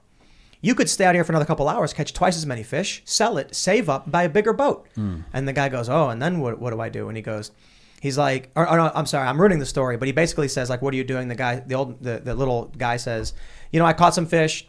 I'm going to bring it to the market. I'm going to sell it. And for the rest of the day, I'm going to hang out with my family. We're going to play music and we're going to drink and have fun. And he's like, no, you're doing it all wrong. He says, stay there twice as long, sell twice as many fish, save up, buy a bigger boat. And he goes, okay, then what do I do? Then with the bigger boat, you can catch even more fish, sell those fish. Then you get 2 boats. Now you got the making of a fleet. And he says, okay, then what? Now you got a big fleet. You sell way more fish. You set up your own processing plant. You start selling canned fish. You market all over the world. And he goes, okay, and then what? And he goes, the best part is once you're on the top and you're the biggest, you sell the company. You make millions of dollars in profit. And that's where you need to be. And he goes, okay, but then what do I do? It's the best part. Then you come down to Central America. You go fishing for a few hours in the day. Then you can go and hang out with your family and play music, have some drinks. And the joke was like, that's what the dude was doing. Already, yeah. Like, that was my point. When I saw it, I'm like, yo, I'm pretty sure people work to have the life of the native. To be fair, you work because you need health care. And we might envy that they're going to eat fresh meat. Yeah. Well, think about it. These people are gonna have fresh meat. Yeah. Even people, I watched this documentary about people in Siberia, and it's like they're eating like walrus and stuff, and they're super ripped and healthy. And you're like, man, look at them. They got family. They have community. They laugh together. They're happy. Not like these sad people in the city. They're eating real food. They work for it every day, and they're having the time of their lives. Then they stub their toe, get an infection, have to cut their foot off, or they have to seek aid and get antibiotics somewhere. For us, we do a lot of this because you get sick, you get treatment. Here's the thing, though. We're making ourselves sick from the garbage we're producing and the pollution. So it's like, find that happy medium. Maybe that story's wrong. Maybe you do want to work hard. You do want to save up some resources so you can take care of yourself and your family while you're off living a simpler life and having fresh food. I don't know, man. Them tribes got their own witch doctor. That's hardcore. I'm not sure, like, cutting a hole in my head and draining blood will cure my headache. No, anything you like just that. But they do smoke that- salvia or something. No, they eat the tree bark with the aspirin in it. So this is the crazy thing, too. Like, a lot of these holistic remedies and stuff they used to talk about, and people are like, oh, that's dumb, just take aspirin. It's like, yo, the bark they're chewing on is the derivative where the aspirin came from. Exactly. So they know a lot of stuff. And look, obviously there's a lot of herbs that have an impact. People, this is really important because people think they can drink like certain herbs and ingest it, and they need to realize there's chemicals that do affect you like drugs and some of these weird, herbal remedies and like holistic things. Absolutely. But some people, there are people who think it's all fake nonsense, and you can like put the herbs in your food and eat it. And it's like that's going to do something to you. Yes. My question for you, Brian, is how technological do you like to be as a personal balance for yourself and your future? Like, how much tech do you want involved? Like, would you download your brain into a computer? I imagine you would have said no if I'd asked you that question. If you could transition out of like, how extreme involving tech? Like, obviously you have a social media presence, and you're. Would you get Neuralink in your I brain? ain't definitely ain't doing no damn Neuralink. Oh no. I look at keeping up with technology as a defensive mechanism. Okay, like, if you don't keep up with the advancement of weapons as a technology, you will get conquered by the people who have more advanced weapons, right? Social media has become a weapon. So if you don't have your own social media company, how do you fight back, right? If you don't have your own VC network, who's going to invest in your technology company? So I believe that technology is the real evolution of man, right? And I think the more evolved technology gets, the less evolved humans become. We sort of devolve away from our potential. But the technology gets better and it makes our life easier, right? So I'm with the technology, but I'm also like, I need a farm with a bunch of chickens and cows. Is it a necessary evil then for you? It's a necessary evil, yeah. What we need to do is we need to build an AI, sentient, humanoid robot construct that is smart enough to start improving itself and self-replicating. That way, it eventually determines it doesn't need us anymore, wipes out all organic life, and then takes over the universe. You know who's going to do that? Bezos? The octopi. Why is that? The octopi is the most amazing thing on this planet. I believe that if octopi lived longer than 8 months or whatever their lifespan They is. live longer than that. I thought they could be like very old. Oh, no. But they have a short lifespan. And if they lived longer, 3 to 5 years. there you go. Okay, 3 to 5 years. It's not long, right? So I believe it might be a certain species I was thinking of. But I believe if they lived as long as humans did, we wouldn't be here. They would be the ones running this planet. You know why they wouldn't be? Why? No combustion underwater. So this is the crazy thing about technology is that a lot of our capabilities, like when you create a computer, getting the finite, a microprocessor, getting all these little tiny, pathways and microchips and things like that. I don't know if it's possible in a water atmosphere, in a water environment. So if you find a piece of ore, right, a rock, and you can see there's iron in it, maybe other trace minerals, how do you separate them when you're underwater? What was the combustion for? So in an oxygen environment, we can create fire. Fire then melts down minerals and separates the baser metals and stuff. We can then get the metal out. Yeah. So an octopus, smart. They're very smart, and they have the ability to manipulate, fine tune things. But they can't make fire, so they can't manipulate elements. Well, they can crawl on land, and they hold the water in their heads, and then eventually it'll like squirt out the sides. We figured out how to keep the water inside and come up when we came up on land, and then we just pee it out and drink it, and we keep the water in our bodies. If they could figure out how to store the water, and also if they could just crawl on land and light a match, I wouldn't put it past an octopus. But they can't move the way we can in this environment. That's definitely difficult. true. So maybe what would happen is they would go up to the edge of water and start fires on top and do their smelting in the air atmosphere, and then bring the metals in to cool it and stuff like that. I think don't know what I their think they nervous would. I think systems they look would. like. You say Are what? they similar nervous systems? No, they got like 9 brains and something like that. What? Yeah. Yeah, that's what I'm saying. Like, bro, octopi are different, What? man. You think they're that alien? 9 brains. You're right. Octopuses indeed have 9 brains. Yeah. They're so unique that it makes me. I want to see them. There's this panspermic Most theory intelligent where invertebrates on the planet. where the universe spit out like spores all across the universe, and they can exist in deep space, spores, and then they hit planets and they sink into the water, and then they evolve into life as we know it. Yeah. And the different spores can evolve into different things. I don't know if it's always got to be a spore. I think that if aliens came here and saw us and this idea of combustion, they'd laugh at us like, you guys are using combustion. That's so rudimentary. That's so academic. We're on to like the Chinese have the maglev, right? And I think that's where the real secret is manipulating electricity and magnetism. I mean, that's the how. question is, how do you refine elements without using fire? Why are you refining elements? Because in order to make a maglev train, you need to create a long track, right? So you need to find the metals in the earth, which are randomly placed and mixed in with a whole bunch of other minerals, and you need to shape it properly. What if I don't need a combustion to do that? How do you shape metals? How do you extract the metals? Sound technology. How do you get the sound technology? How do you get sound to emit enough energy to mold together and shape metals? So you ever seen the experiment where they play sound at a certain frequency and glass shatters How do they play the sound? at a very high pitch? But what's making the sound? Some speaker, I guess. What's the speaker made of? I guess you're going to come back to some metal, right? See, the thing is, I can take a tree, smack it together, and a fire happens. Then I can put a rock over that fire, and the rock melts, and I can separate the metals out. Then I can make a speaker. You could use So that's what I'm volcanic heat. saying. So, right, like the first person, right, they use fire, and then we go, okay, we don't need fire anymore because we've created enough of these tools to liquefy things using sound. So, like, fire is for people who haven't elevated to Right. our level yet, right? Right. So, yeah, you used fire initially, and now that we've used fire to create these sound technologies, now we use sound technology. We don't need the fire no more. You see what I'm saying? And then now, that was my theory on how they built the pyramids. It's like we don't need mud huts anymore, right? Right. People, they're just taking wood, and it's like we don't need that. There was a point where we did, but now we're well past that. We have better technologies and things like that. Yeah. We don't need the sticks anymore to make the fire. Now we've got Lighters and shit. Yeah, and also you've got plasma, torches and things like that. Right. So we found other ways to extract heat and apply heat to mold things. Yeah.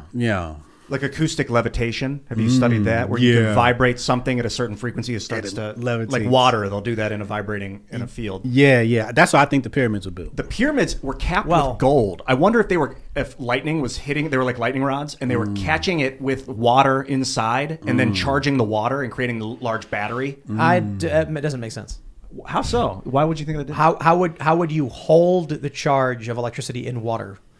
Well, you could store it in like a vinegar or acid of some sort in a metal rod, like a metal, like the Baghdad battery, but like a large one. I don't think you know how. Do you know how batteries work? Baghdad battery is a clay pot filled with like vinegar with an iron rod. I think it's an iron rod, copper rod wrapped with iron wire or iron cordage. And how does it generate a current? And what is a current? A current is electrons traveling along a substrate. So, if the current from the lightning bolt goes into the water, how does the current keep moving? Yeah, you need some sort of it dissipates, it discharges. A form to have it move along. So like a wire, wouldn't be able to do that. Or something. Well, they could have. I mean, there's no torch mark. I thought you needed a ground wire. It would complete the circuit. The way batteries work is it's a chemical process basically. It's not like there's energy. The energy captured is a chemical process, and so when I'm not going to break down the finer points of anodes and cathodes and all that stuff, but it creates an electron jumping over, between. That's the current you're getting. Lightning striking something is not creating it's not. You can't charge things off lightning strikes because you can't track the voltage, the amperage, the power of the lightning strike. It's unpredictable. And we have no idea. Haven't seen Back to the Future before? It doesn't work. Yes, it does. No.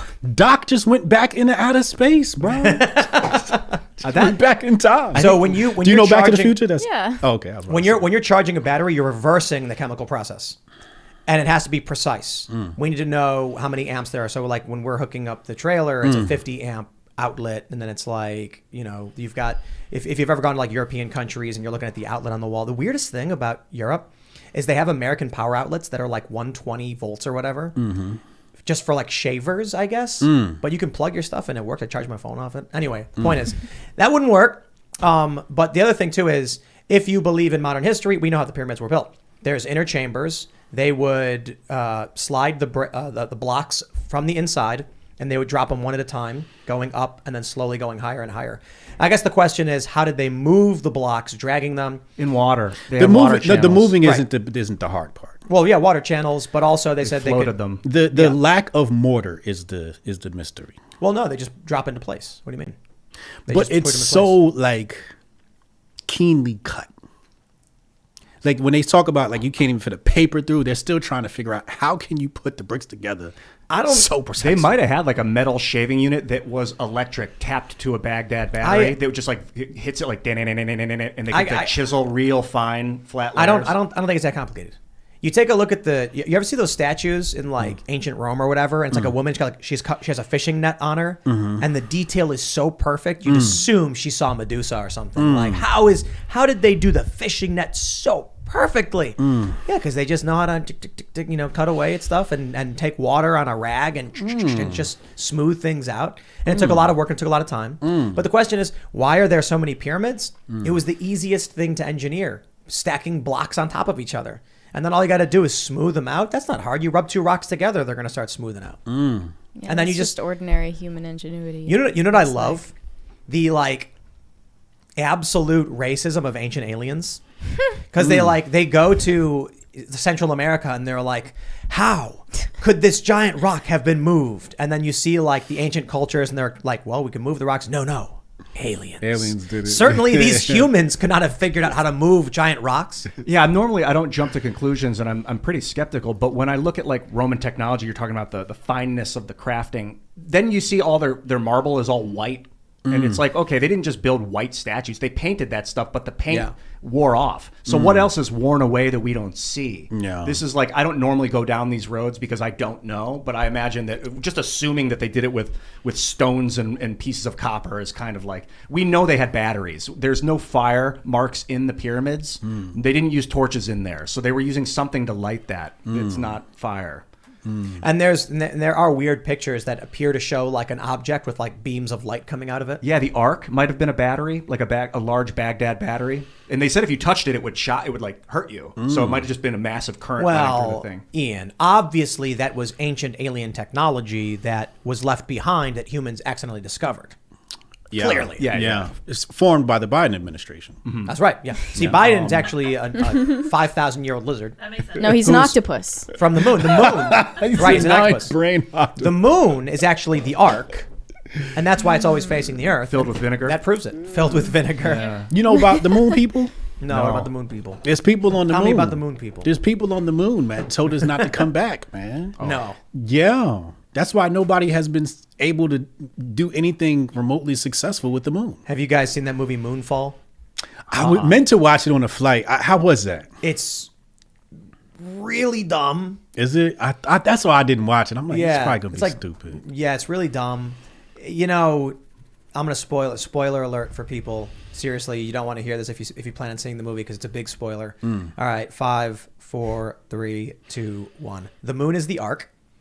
And human civilization was from another planet that was destroyed by an AI that they created. So then they escaped and started building moons that would terraform and create worlds for humans to be reborn on. The AI destroyed most of them, but one escaped, and it's our moon. And then the AI finds the moon and is destroying it, so the moon starts falling to Earth. So they go to the moon and then fight the AI nanobots. And then, like, inside the moon is spaceships. Get ready for like a million I more believe movies that. like that too. I believe that.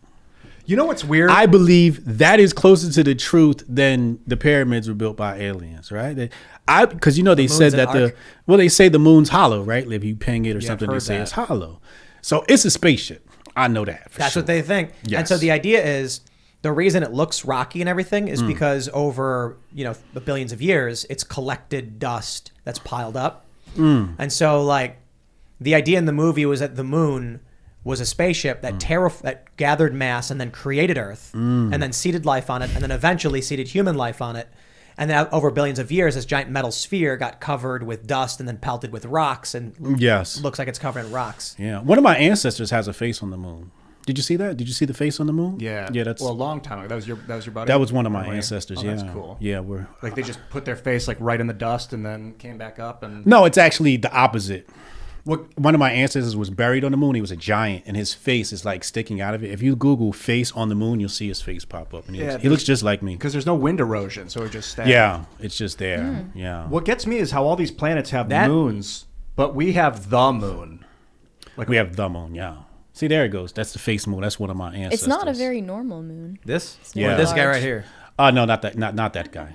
This No, not that that's one. the- That one right this there. one right here? Yeah, that's my it. ancestor. that's just people just see faces. You know what I mean? Do they? They do. I think we may have evolved to look like this because we stared out into space and we've become what we see. You see, like every once in a while, you see like this weird cosmological image of like an eye. It looks like an eyeball, like with like the fibers going out, but you Yeah. see it's like a supernova or like a quasar or something. Let me see. if But I can he's find this. actually like in our family tree. Like we've traced back our lineage to the moon people. That's why I know about the moon people. I'm not supposed to tell you this. And, Do you and think don't there are tell too many hollow people. Earth people? Well, that's where the command center is no, inside the center of the moon, not the Earth. The Earth but is- I know about hollow Earth. Not the yes. Earth. The Earth. No, that's the Biden people. The Earth is flat And hollow.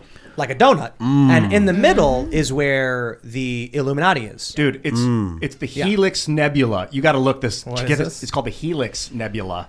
Now, okay. Uh-oh. Eyeballs. You want to say looking at a human eyeball? Look at this thing. Maybe there are more than one Helix Nebulae out Yeah. there, but this is like this is what an eyeball looks like. I mean, it What's the just looks like definition of a circle nebula again? to Wasn't me. it like an exploded galaxy or exploded black A nebula. hole? What is it again? A nebula?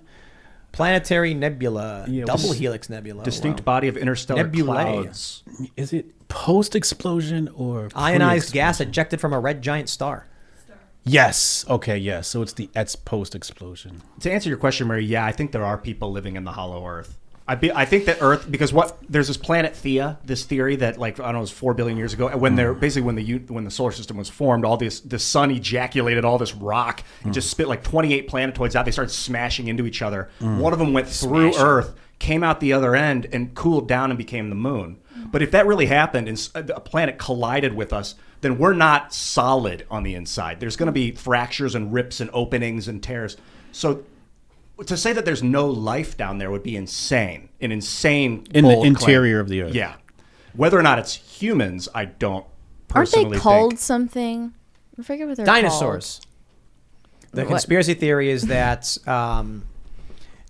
lizard people live in the earth, deep underground, because there was a very intelligent species of dinosaur, and then when the meteor or whatever came down and wiped everybody out, they escaped underground and survived, and they can't survive on the surface because they've adapted to a low light environment, so the sun would cause damage to them. So that's why 8 stories beneath the Denver airport is it's the port between the surface world where we are and the lizard people world where they are. Now we can go down there. We just need instruments to see better, but they can't come up here. So they have to rule from the shadows. What do they eat?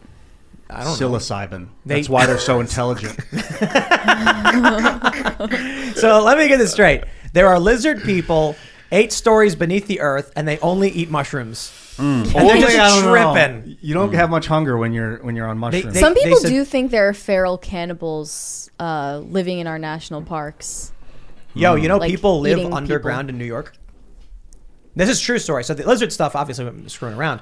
But in New York, there are people who live in the old subway tunnels. Oh, yeah. And this is true. So during this like Occupy protest in Grand Central, some woman apparently came up and she was like, hey, what's going on? They're like, oh, there's a protest. And they were like, you got to get out of here because the cops are going to find us. And they go underground and they live in the underground tunnels. Genius. Like under the subway in the old Like city or old something? tunnels and like under them. Yeah, it's Vegas natural. too. I think your theory about cataclysm on the surface forcing lizards to go underground is It's not that not my far-fetched. theory. I don't actually think that's true. Oh, that's Ian. but it's a good. I just read interesting weird stuff postulation. online if it's fun. Because where would they go? Either they're all going to die or they're going to go underground. Well, that's Demolition Man, right? Like Demolition Man had the people living underground. Demolition Man? Yeah, the movie. That's No, that was- Sylvester Stallone. No. Well, they were people. They weren't lizards, but they were people forced to live underground. Oh, right. Yeah, and I think that's where the future's headed. Like, if you're a conservative Republican, you're going to live in the sewers. And Cranky they say Tubin says, I'm not drunk enough for the show tonight. when you lose one know it. sense, that your other senses become more powerful. So maybe as their vision dips, their sixth sense, an ability to mind manipulate their surroundings, has advanced. Yo, I got to read this one. Me says, whoa, parts of this conversation is what happens when you roll 18 for intelligence and 3 for wisdom. Yeah, I love taking characters like that. Nailed it. All right, we got to go to Super Chats. If you haven't already, would you kindly smash that like button, subscribe to this channel, share the show, head over to timcast.com, become a member, support our work. Let's read what y'all have to say. All right, Dominic Camarada says, I still remember you breaking down the slave theory on JRE. With artifacts being located from AZ to the hills in Ohio, it makes you wonder. What's that? What was that? Yeah, what's that? Well, they basically try to say that black people are the descendants of slaves. And I'm like, nah, we were here. We are the natives. And the people who claim to be natives are culturally appropriating us.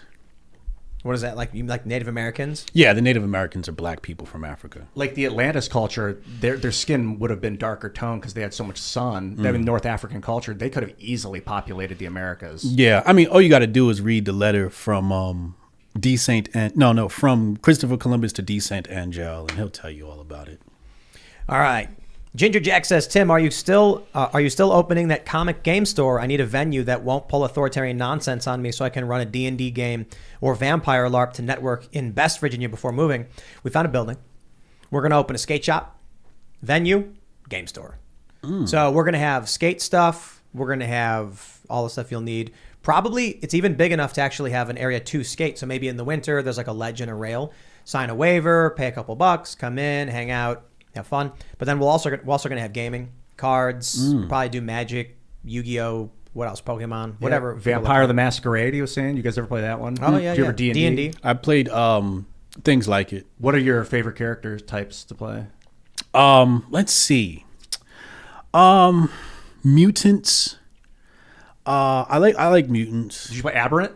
Nah, I played was it Heroes? Legend of Heroes. I forget what it was, but it's very similar. You roll your character to figure out, We're going to do all that. It's going to be fun. Yeah, mutants are nice. It's going to be fun. And we're planning on doing like family gathering Saturday mornings where the idea is to do Saturday morning cartoons Okay. Because they don't really exist anymore. Right. Do an event where we have like breakfasts for parents. The parents can hang out, do mimosas or Bloody Marys or whatever, but the kids can watch like approved cartoons that families think are okay, and then just meet your neighbors, hang out, build community, all that good stuff. DuckTales. DuckTales, there you go. DuckTales. Or, to be honest, we'll watch Launchpad. Chip Elite. Chiller or whatever it's called that Daily Wire's launching. We'll watch some of that. That's dope. DuckTales was my dream. I mean, Scrooge, just the character arc built into the man. Just he's my real uncle. Yeah, it was. I learned at an early age you can't dive into gold for real because it'll crush your skull. I've burned so many brain cells trying to figure out how that was possible. All right. Jeffrey Max says, Tim, please create teaser trailers for your member podcast. For example, a short clip from last night's show of Ian cussing about Biden. Bleep it, and it would get people signing up. Add more bleeps for comic effect. We could do that. We got a lot of stuff in the works, man. It just takes a long time to do everything. So right now, we're working on a piece of critical infrastructure, which is going to be a huge announcement, hopefully next week. Taking a while. Then we've got to start designing everything. The goal is smart TV apps, phone apps. Hopefully by this time next year, you will be, as a member at timcast.com, pulling up the app and seeing a bunch of different shows. And we're going to start, lower budget, authenticity, because it's really what we can afford. But I'm really excited for Tales from the Inverted World. These episodes are like 45 minutes to an hour long of breaking down this real investigation, true stories of this Shane Cashman who went down to Georgia looking for the lost Confederate gold. Someone threatened to kill him, skin him alive. Creepy stuff. It's like Hunter S. Thompson meets the X-Files. But we're also going to be doing a talk show with him once a week. So not only do you get the full season, which is going to be like 13 episodes, you'll then get a weekly show of more of a podcast talk show in a creepy setting. We're building a studio in a haunted house. We're doing such cool stuff. Hopefully within the next 5 years, we're going to have our own Game of Thrones. We're going to have our own movies, and we'll be doing all that really cool stuff. So I'm really excited for that. We got a lot of work to do. All right, let's grab some more super chats. T-Craft says, happy Friday. Let's change the world one podcast at a time. You know it. Oh, yeah. Yeah, we have a potentially like a self-help show kind of thing.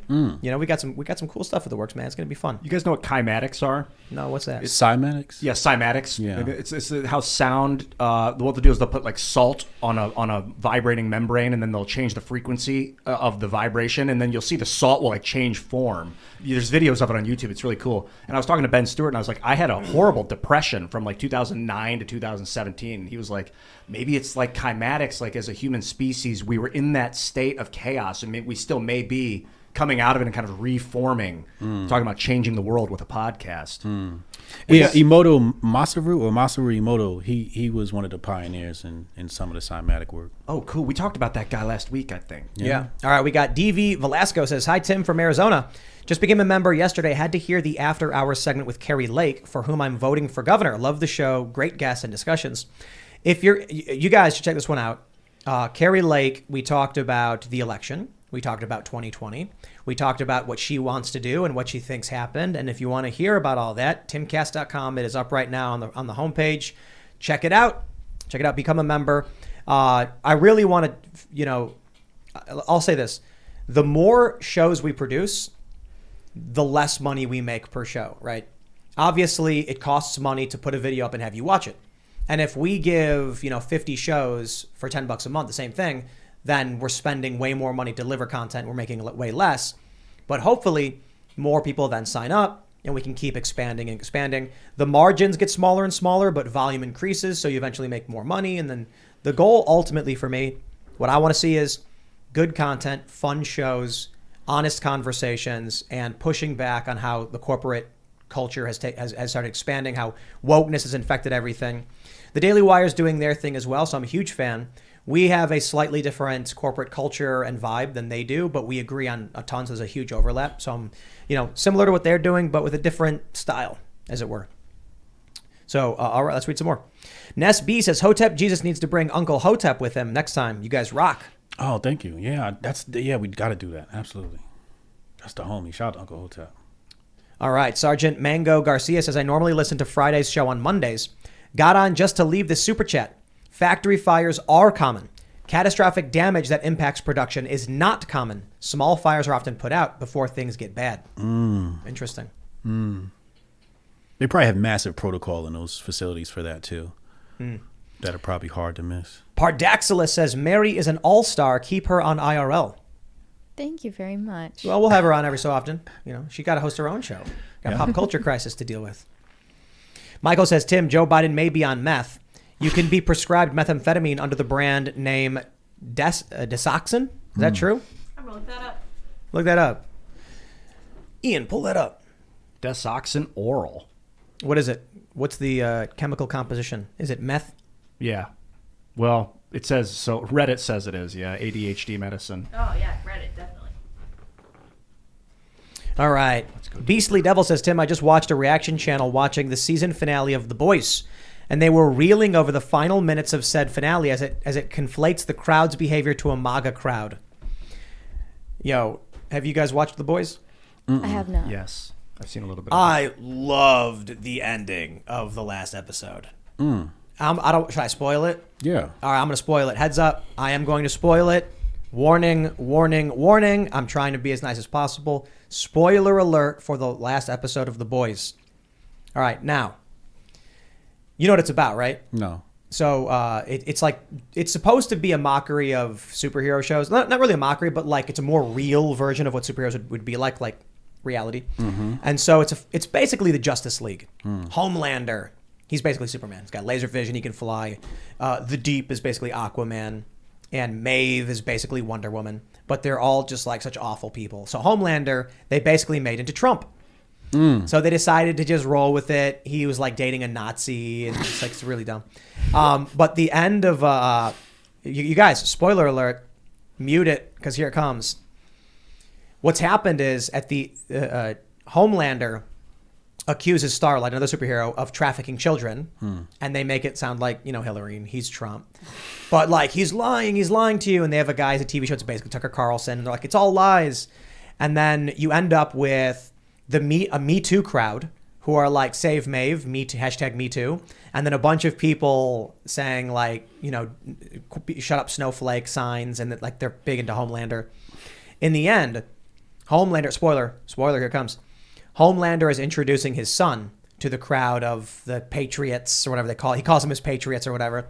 And then a leftist wearing a Me Too shirt throws a bottle and hits his son in the face. And then Homelander just snaps and blows his head up. And then all the Patriot people look. And then one guy goes, yeah.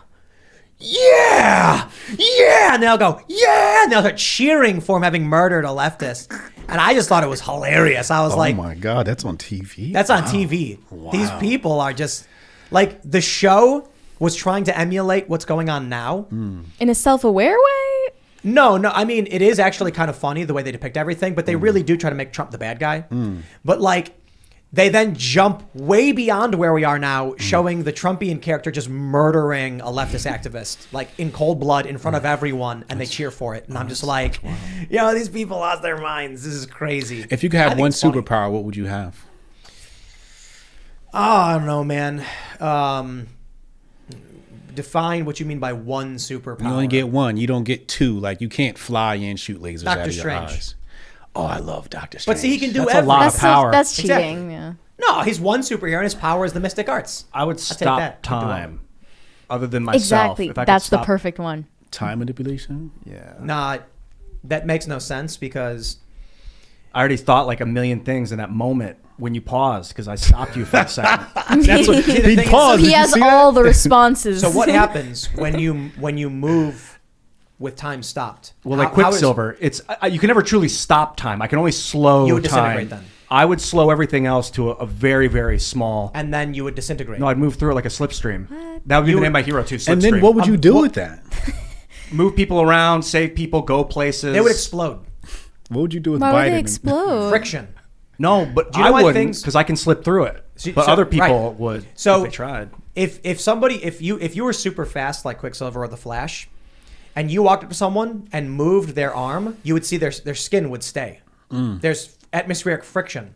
So if you tap them and make them move, you'd see like their skin ripple and start to get ripped Yeah, but apart. But he has the superpower for that. None of those reactions. That's like his other superpower. people. I can move it all around. But he can manipulate it. That's like part of his That's superpower. multiple superpowers. Come on, what are you doing? Slow and stop time would be my ideal for other people and myself. So if I needed to move you through it with me, I could. What would your power I always be? thought that was you the can't best pick one. the same one. You can't. Oh, That's come on. cheating. You got to be able to like have super. Okay, other than that, invisibility. invisibility. That's amazing. I just Yeah, want to but spy on people. what you're gonna walk around naked? What about your clothes? Your clothes disappear too, No, that's two powers. but then they reappear when you appear. I can make people's clothes disappear What is it about Doctor Strange that entices you? because he can do anything. Doctor Strange is dope. He's the most powerful if you had to superhero. be, Yeah, he you can't is. name a hero, but what would be your power? Mastery of the mystic arts. It's hardcore, dude. Define It is that. hard. What about you, Brian? I love Doctor Strange, but- Doctor Strange can control the source code of the universe. Can he really? Yes. Dang. much. Yep. Can someone else like control it against him with the same ability? That's when they fight. I see. Right. Like when they're fighting, they're that's what in the movie. That's what the Yeah. ancient What one was said. that called? The movie that came. The new Doctor Strange movie. Multiverse of Madness. Yeah, But yeah, in the first one, she says they're spells, but if that offends your modern sensibilities, you can call it a program. He's basically writing universal programs. So you can write a program to execute in the universe. You could do whatever you wanted. Yeah, when the Infinity Gauntlet fell into the hands of Thanos, Adam Warlock went to Doctor Strange. He's like, I need to contact a human. Strange is the guy. Adrian Curry says, I'd be Dr. Manhattan hands down. Yo, it's a legit power, but his attachment to reality is fractured because he can see forward and backwards in time. I don't know how he keeps it together. I don't know. Let's read some more super chats. Good question, though. All right, what do we got going on? Anyway, yeah, check out. I think The Boys is great. Miss Marvel's a terrible show. It's even worse. Go off. Remember when I complained about how they won't shut up about Partition? Okay. The latest episode is literally just like a Partition documentary. I'm like, You're still watching. I turned it off. And what's Partition? When they in India, and I learned this from watching Ms. Marvel, the British separated India into Pakistan and India to move the Muslims into Pakistan Yeah. and everyone else, and then it created a whole bunch of problems. Right. And that's what they taught me. And then she goes back in time for some reason. She Ms. Marvel goes back in time, and now she's like in Partition, and now it's just about two characters experiencing Partition, and I'm like. Yeah, I kind of wanted to see a girl who could make her hand really big punch a bank robber. I didn't want to learn about British colonial history. When Yeah. you phrased it, you were like, The Boys is great, and Miss Marvel is even worse. Like, do you mean great? Like it's so bad it's good? It's. I actually really like The Boys, and the politicizing of it is so bad it's hilarious. But I think Carl Urban, he's Billy the Butcher.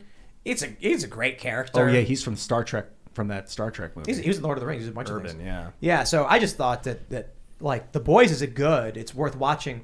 But the political stuff is just so hammed up. Oh man. All right, let's see what we got here. We'll grab some more super chats. I was listening to a movie once and I heard them like sound bite in. It's Trump's fault. I think it was the movie something in Slim where the black couple like kill a cop or something, and now they're on the run. And I heard him put a sound bite in because some cop killed a boy in the movie, and they're like, it's Trump's fault. And I'm like, yo, y'all just inserted a sound bite. Queen and Slim. Queen and Slim, there you go. Yeah. I was like, wow. Like they put it in the movie. Sometimes Like, hammed up you- political and- stuff yeah, can be funny like though. it's- Like Get Out. Like I liked right, Get Out. that's different. That's funny. It's hilarious. But yeah, like I just don't like when they do it like that. Like I pay attention to the insertions, and like in between a scene change, it just says it's Trump's fault, and I'm like, I heard that. Queen Are and you Slim. not supposed to hear it, or is it like? Subliminal. It's very quick and subliminal. It's supposed to be That's like weird. I edging don't like you to that. not like Trump, and it's like this has nothing. It's a movie. It's a fictional movie. It has nothing Yeah. to do with Trump. Like, how did that even end up in there? This is All right. I wonder Let's whether read like some more. movies should acknowledge that COVID happened. All right, the Chronicles of Chris says, another fun fact about communism to add to Hotep's wisdom. Capitalism is actually financial communism. Read the libertarianism.org article, Should Libertarians Abandon the Word Capitalism? Yeah, I've said that in the past because they're the ones that popularized it. Capitalism is definitely a socialist word. All right, Stephen Bachmeyer says, Tim, I will subscribe to Timcast when you have an actual Bible scholar on. It's exhausting listening to Roman conspiracies and wrong history. Mike Winger, inspiring philosophy. Os Guinness, anyone. I mean, we're I down have to suggestions in mind. for good biblical suggestion. scholars. Yes. Yeah. I love listening to biblical scholars. You know what we should do? We should get here, I have an idea. We'll do a members only segment with a theologian and biblical scholar talking to Ian. You got to get a You Hebrew should have Scott Israelite. Hahn. Have Scott Hahn on the show. No, you got to do a Hebrew Israelite if you want to break the internet. We Do you can know do it about the all. Hebrew Israelites? Of course, of Yeah? course. Yeah. You want to break the internet? Get Let's somebody do it. like Captain Tazariak on. Crash. Sweet. I'm down. Let's. So we're talking about other shows we can do. Obviously, this show is. It's not like Rogan. You know, Yeah. Rogan sits down with one-on-one and just talks. Yeah. We're topical news with a guest. Right. So it's like we have the crew, we have the guest who comes in, and we mix a little of their world with the common Which is news. brilliant. Yeah. And then we're thinking about what we could do for like Sunday shows. Figuring out a way to film is hard because I already work 16 hours Monday through Friday, and then Saturday and Sunday is when I can do like administrative stuff. But we were thinking about doing like deep debates and heavy conversations as a members only show. Or I shouldn't call it members only anymore because we're expanding it to just be like website exclusives. But one of the ideas could be having like a black Hebrew Israelite with like a rabbi. Damn, you going that hard? Jesus. Whoa. Oh my I God. would love that, man. Love that. Yeah, or That I would think be we crazy. could easily get started by having like a biblical scholar talk to Ian Yeah. and just do a conversation. I'd I tune think in. it would be fascinating. I think it would be intelligent, respectful, and very like My homie philosophical. Chad's brother, I interviewed him. He's one of those guys. It's like Evan Lemoyne. He does sexual consultation with Christians who think that having sex is bad and against the Bible. And he's like, no, this is good, and you're allowed to copulate and so on and so forth. Yeah. I like this black Hebrew Israelite thing. I've never really heard much about it. Oh, it's amazing. It's such a Yeah, so- phenomenon. The belief They- that the they- Israelite, North African descendants are Yeah. of the Israel. Yeah, that makes a lot of sense. Yeah. All right, let's grab a couple more here. What do we got here? Liberty or Death says there is no physical description of Jesus in the Bible. He was born to a Judean mother in a backwater town in Israel. We can guess at his ethnic appearance, but that's not important. He's the savior. He was born into the Essenian community, and I wouldn't call it backwater. Jesus was upper middle class. Upper middle class. Upper middle class. He lived a good life. Oh, yeah. They try to say, oh, he was born in a manger and he was poor. And now he's born in the Essenian community. Essenian or something like that. All right, we got Oscar who says, my father always told me of his time in Cuba. There was no stress, no worry about the hustle and bustle. They had to work hard, but they just spent time with family and enjoyed life. Till the communistas came around. Yep. And then people got really upset about it. Dimsum Nimsum says, Harrison Bergeron, read the book or watch the movie. Dystopia where government actively makes people average. Also, Rome was in Brittany and close to France. White Jesus is very possible. Yeah, Rome got all the way up there into England at some point to Hadrian's Wall. Hadrian, I think that was the Roman emperor. Yeah. Built that wall between England and Scotland. Because couldn't conquer the Scots, man. They have too many mountains. Yeah. Sparky says, octopi could develop a different tech paradigm. That's what I believe. I was thinking about like Dang. maybe they could go down to like volcanic vents and then use something to like Water weapons. yeah. They just And if you could neural net their brains, if they have 9 Together? brains. Yeah. imagine just walking down the street and just all of a sudden you get hit with a water balloon. Damn, goddamn octopi. It's begun. You can test Neuralink on octopi before humans. I would love to do that. Do not do that, Is that please. ethical? Why are you giving these people ideas? That's going to lead to our They're demise. already doing it to like chimps, right? Yes. Yes, I mean- but We not need the them- octopi. I'm scared of them. We would need them to 9 extra brains to test on. Yeah. Condone it. Is that the right word? Yellow Fluffy Feather says, Tim, you need a call-in show. We're talking about it. Here's a challenge. I can only do so much. You know, Yeah. it's like I do a morning show, takes like 8 hours. I do the nightly show, which takes a little bit less time. Timcast IRL works because I spend all day reading the news for my morning show, and then I just read hundreds of articles every day. It's kind of ridiculous. Or I should say I skim through hundreds of articles and then read a couple dozen. Do you do that every day? Do what? Every day? Do you do that every day when you work? Every day. People have to understand is once you get to Tim Pool's level, you can do anything. So it's like you have to look through the list of anything and go, okay, I'll pick and do this, right? Because anybody can do anything. well, yes, exactly. But Tim Pool can do it. Yeah, a but you little could bit like pay faster. to fly people to a place and have a building erected and like that level of like financial success and freedom. Yeah, he can. So, but it becomes harder because there's things that people come to me and like, why haven't you done this? I'm like, I can do a lot of different things. It's just like, what do I want to do out of all of this list of things you can do? And that goes, like you said, it goes for anybody. Anybody can learn anything. It's like, but what are you going to learn? What are you going to build? I think we're really close to. I shouldn't say really close, but we're in the preliminary stages of doing this Sunday special show, the special Sunday show, which is going to be like debates. It's going to be like debates. So, for example, having a religious scholar on talk with Ian or something is kind of the idea, to bring people of like different worldviews to sit down and talk about these things. And the question we're asking right now is moderated or unmoderated? Moderated. You think moderated? Absolutely. I would moderate it if you don't want to. But because what we don't want is like if we get a communist and a capitalist to them start yelling at each other. Yes, the yelling is. But that's not what we're aiming for. key Is is like listening. Content, like so you information. So not getting culture warriors, getting scholars. So you'll get someone who's like well read on Marx and communist literature to be like, yes, I know, but what you're forgetting is, and the capitalist guy can be like, when you look at every example. And then end with a handshake and be like, man, that was crazy. Yeah. Or to have like an atheist talk with a religious scholar. But I got to be honest. Like in these examples, I'll tell you my bias. The communist scholar is going to be smart. They're going to know a lot about communism. And the capitalist is going to run circles around him. Or the libertarian. You do an atheist and a theologian. And the theologian is going to run circles around him. Yeah. Like people who's I'll just put it as my bias.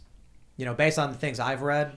And my experiences, I've seen so many people who, like on the left, don't know anything about economics. Like AOC has a degree and she doesn't even know what capitalism means. Yeah. Or she's lying. Yeah. And then you talk to people who are atheists and they're like, I've not actually read any of this and I don't know any about it. And it's like, okay, so you're an atheist. I get it. That's fine. But how can you argue against something you didn't actually read? You don't even know what you're arguing against. Yeah. So it's But maybe it wouldn't be Ian. Maybe it would be No, Ian's good because he got the hippie, weird DMT view of the world. So having him talk with a religious scholar would be really interesting. I can admit I'm pretty good at listening. I don't necessarily, I'm kind of ignorant about a lot of stuff, but I can listen to two people talk, and if they start to miscommunicate, I can see why, and then enlighten them where they're each missing, and then kind of get it back. I can teach econ in really fast, right? So there's two types of econ. You got econ 101, which is must be taught, and you must go to Thomas Sowell. But econ 201 is a really short course. It basically says don't touch anything. All right, let's we'll grab a couple more here. Don't touch it. Arashi Yoshida said, my power would be called save point. It's the power to go back and relive my life over and over again while retaining my knowledge, constantly learning. But could you stay? save point. Could That you would stay be hell. good? Because wouldn't you do evil things if you could just go back? Like, could you stay sane if you were like constantly when you're playing Skyrim and You're then like, like the bartender says something mean and you go like save. F5? Yeah, Save. quick save. And then Quick you're save. like- Yeah, Let's see yeah. what happens if I just The bartender's slice like, his head off. Oh, that happens. Okay, let me go back to that that's- save point. That's a good power. Save state. That's really interesting. You could save a state in time and then always jump back to it if you wanted. But what if you And needed could a have- friend to load state? So you guys had to work together forever. Well, that's not a good power. That'd be That's a stupid annoying. power. Yeah. But if you had like, you could save an endless number of states and just place it wherever you wanted, and then you could like pull up the chart and look at every different save point and be like, I'm gonna go back to one and look at. My boss at Burger King would be a save point for me. It's like, you know what? What'd you just say? Save. do over. Oh, wait, How hold old on. were you when that? Hold on. 16. Helfinator says never take time travel power. Before you know it, you'll go back to do something altruistic, but somehow accidentally cause your mom to fall in love with you instead of your dad, and thus erase yourself from existence. That was Back to the But Future 1. save state is only within your timeline. So I'm gonna be like, see El Toro, famous 20 stair handrail for those that don't know. I'm gonna do a 360 flip. I'm gonna do a big flip back nose blunt. And then you save state and you go for it. And then right as you're falling, you just load state. Right. Back up at top and you're like, I'm gonna keep doing it until I get it first try. Exactly.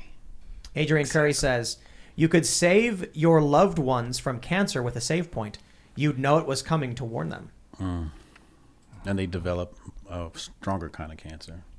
All right, let's grab one more. We got Chabachu says, I'm a big fan of the channel, guys. Thanks for doing what y'all do. I live in Maine, and we all just got $850 worth of printed money, so I thought I'd share some with you guys. Well, all right. Yay. My friends, we are going to sit in deep thought about which superpowers we want and then how to attain them. So if you haven't already, would you kindly smash that like button? Subscribe to this channel. Share the show with your friends. Become a member at timcast.com if you would like to fund our mission to become superheroes. I'm just kidding. That's not going to happen. But you can help support the development of content and culture, and we really do appreciate it. My goal is not to be saying help us build a mission or fulfill the mission, but hopefully with the next several months, we'll just be saying more of, we have a ton of shows to offer you. Please consider buying them. That's what it's all about, free market solutions. So become a member at timcast.com, smash the like button, follow us at Timcast IRL, follow me at Timcast Hotep. You want to shout anything out? I say things on YouTube. Subscribe to my YouTube channel, Hotep Jesus. If you like it, stick around. If you don't like it, please don't be mean to me, because people are so mean on the internet. You're right. That's all I got, man. If you want to see me more often, you should go follow me on Instagram or WeChat at Closer Kitty. And I also demand that you go find Pop Culture Crisis on YouTube and subscribe. We go live at 3 p.m. Eastern and noon Pacific time every Monday through Friday. And I expect to see you there on Monday in the chat. I am Ian Crossland. You can follow me at iancrossland.net. Get in touch with me on social media through that. And one time I woke up and I saw my phone was in front of me and I saw infrared light. And it looked like I felt my mind bend and the light went into the, like, as I lost the perceptive capability, that it looked like the light was like going into, if I was just losing it. But you can see, you can become a mutant of sorts if you want. Superheroing is not out of the question. Well, all right. Thank you guys for tuning in to this fun night with Hotep Jesus. You always know with this gentleman, it is going to be a spicy evening. You guys can follow me on Twitter and Minds.com at SourPatchLids, as well as SourPatchLids.me. Check out Cast Castle. Go to youtube.com/castcastle. Watch our Silly Shenanigans show. We've got Jamie Kilstein who's helping. He's been writing jokes, and we're trying to make a semi-fictionalized version of everything that goes on here because we're making more and more content. And then we've also got another big plan in the works with Freedomistan, where we're going to be doing action sports kind of shenanigans with skateboarding, scooters, bikes, rollerblades, probably baseballs, basketballs, and other craziness. So check it all out. youtube.com/castcastle. Thanks for hanging out. We'll see y'all next time. Bye, guys.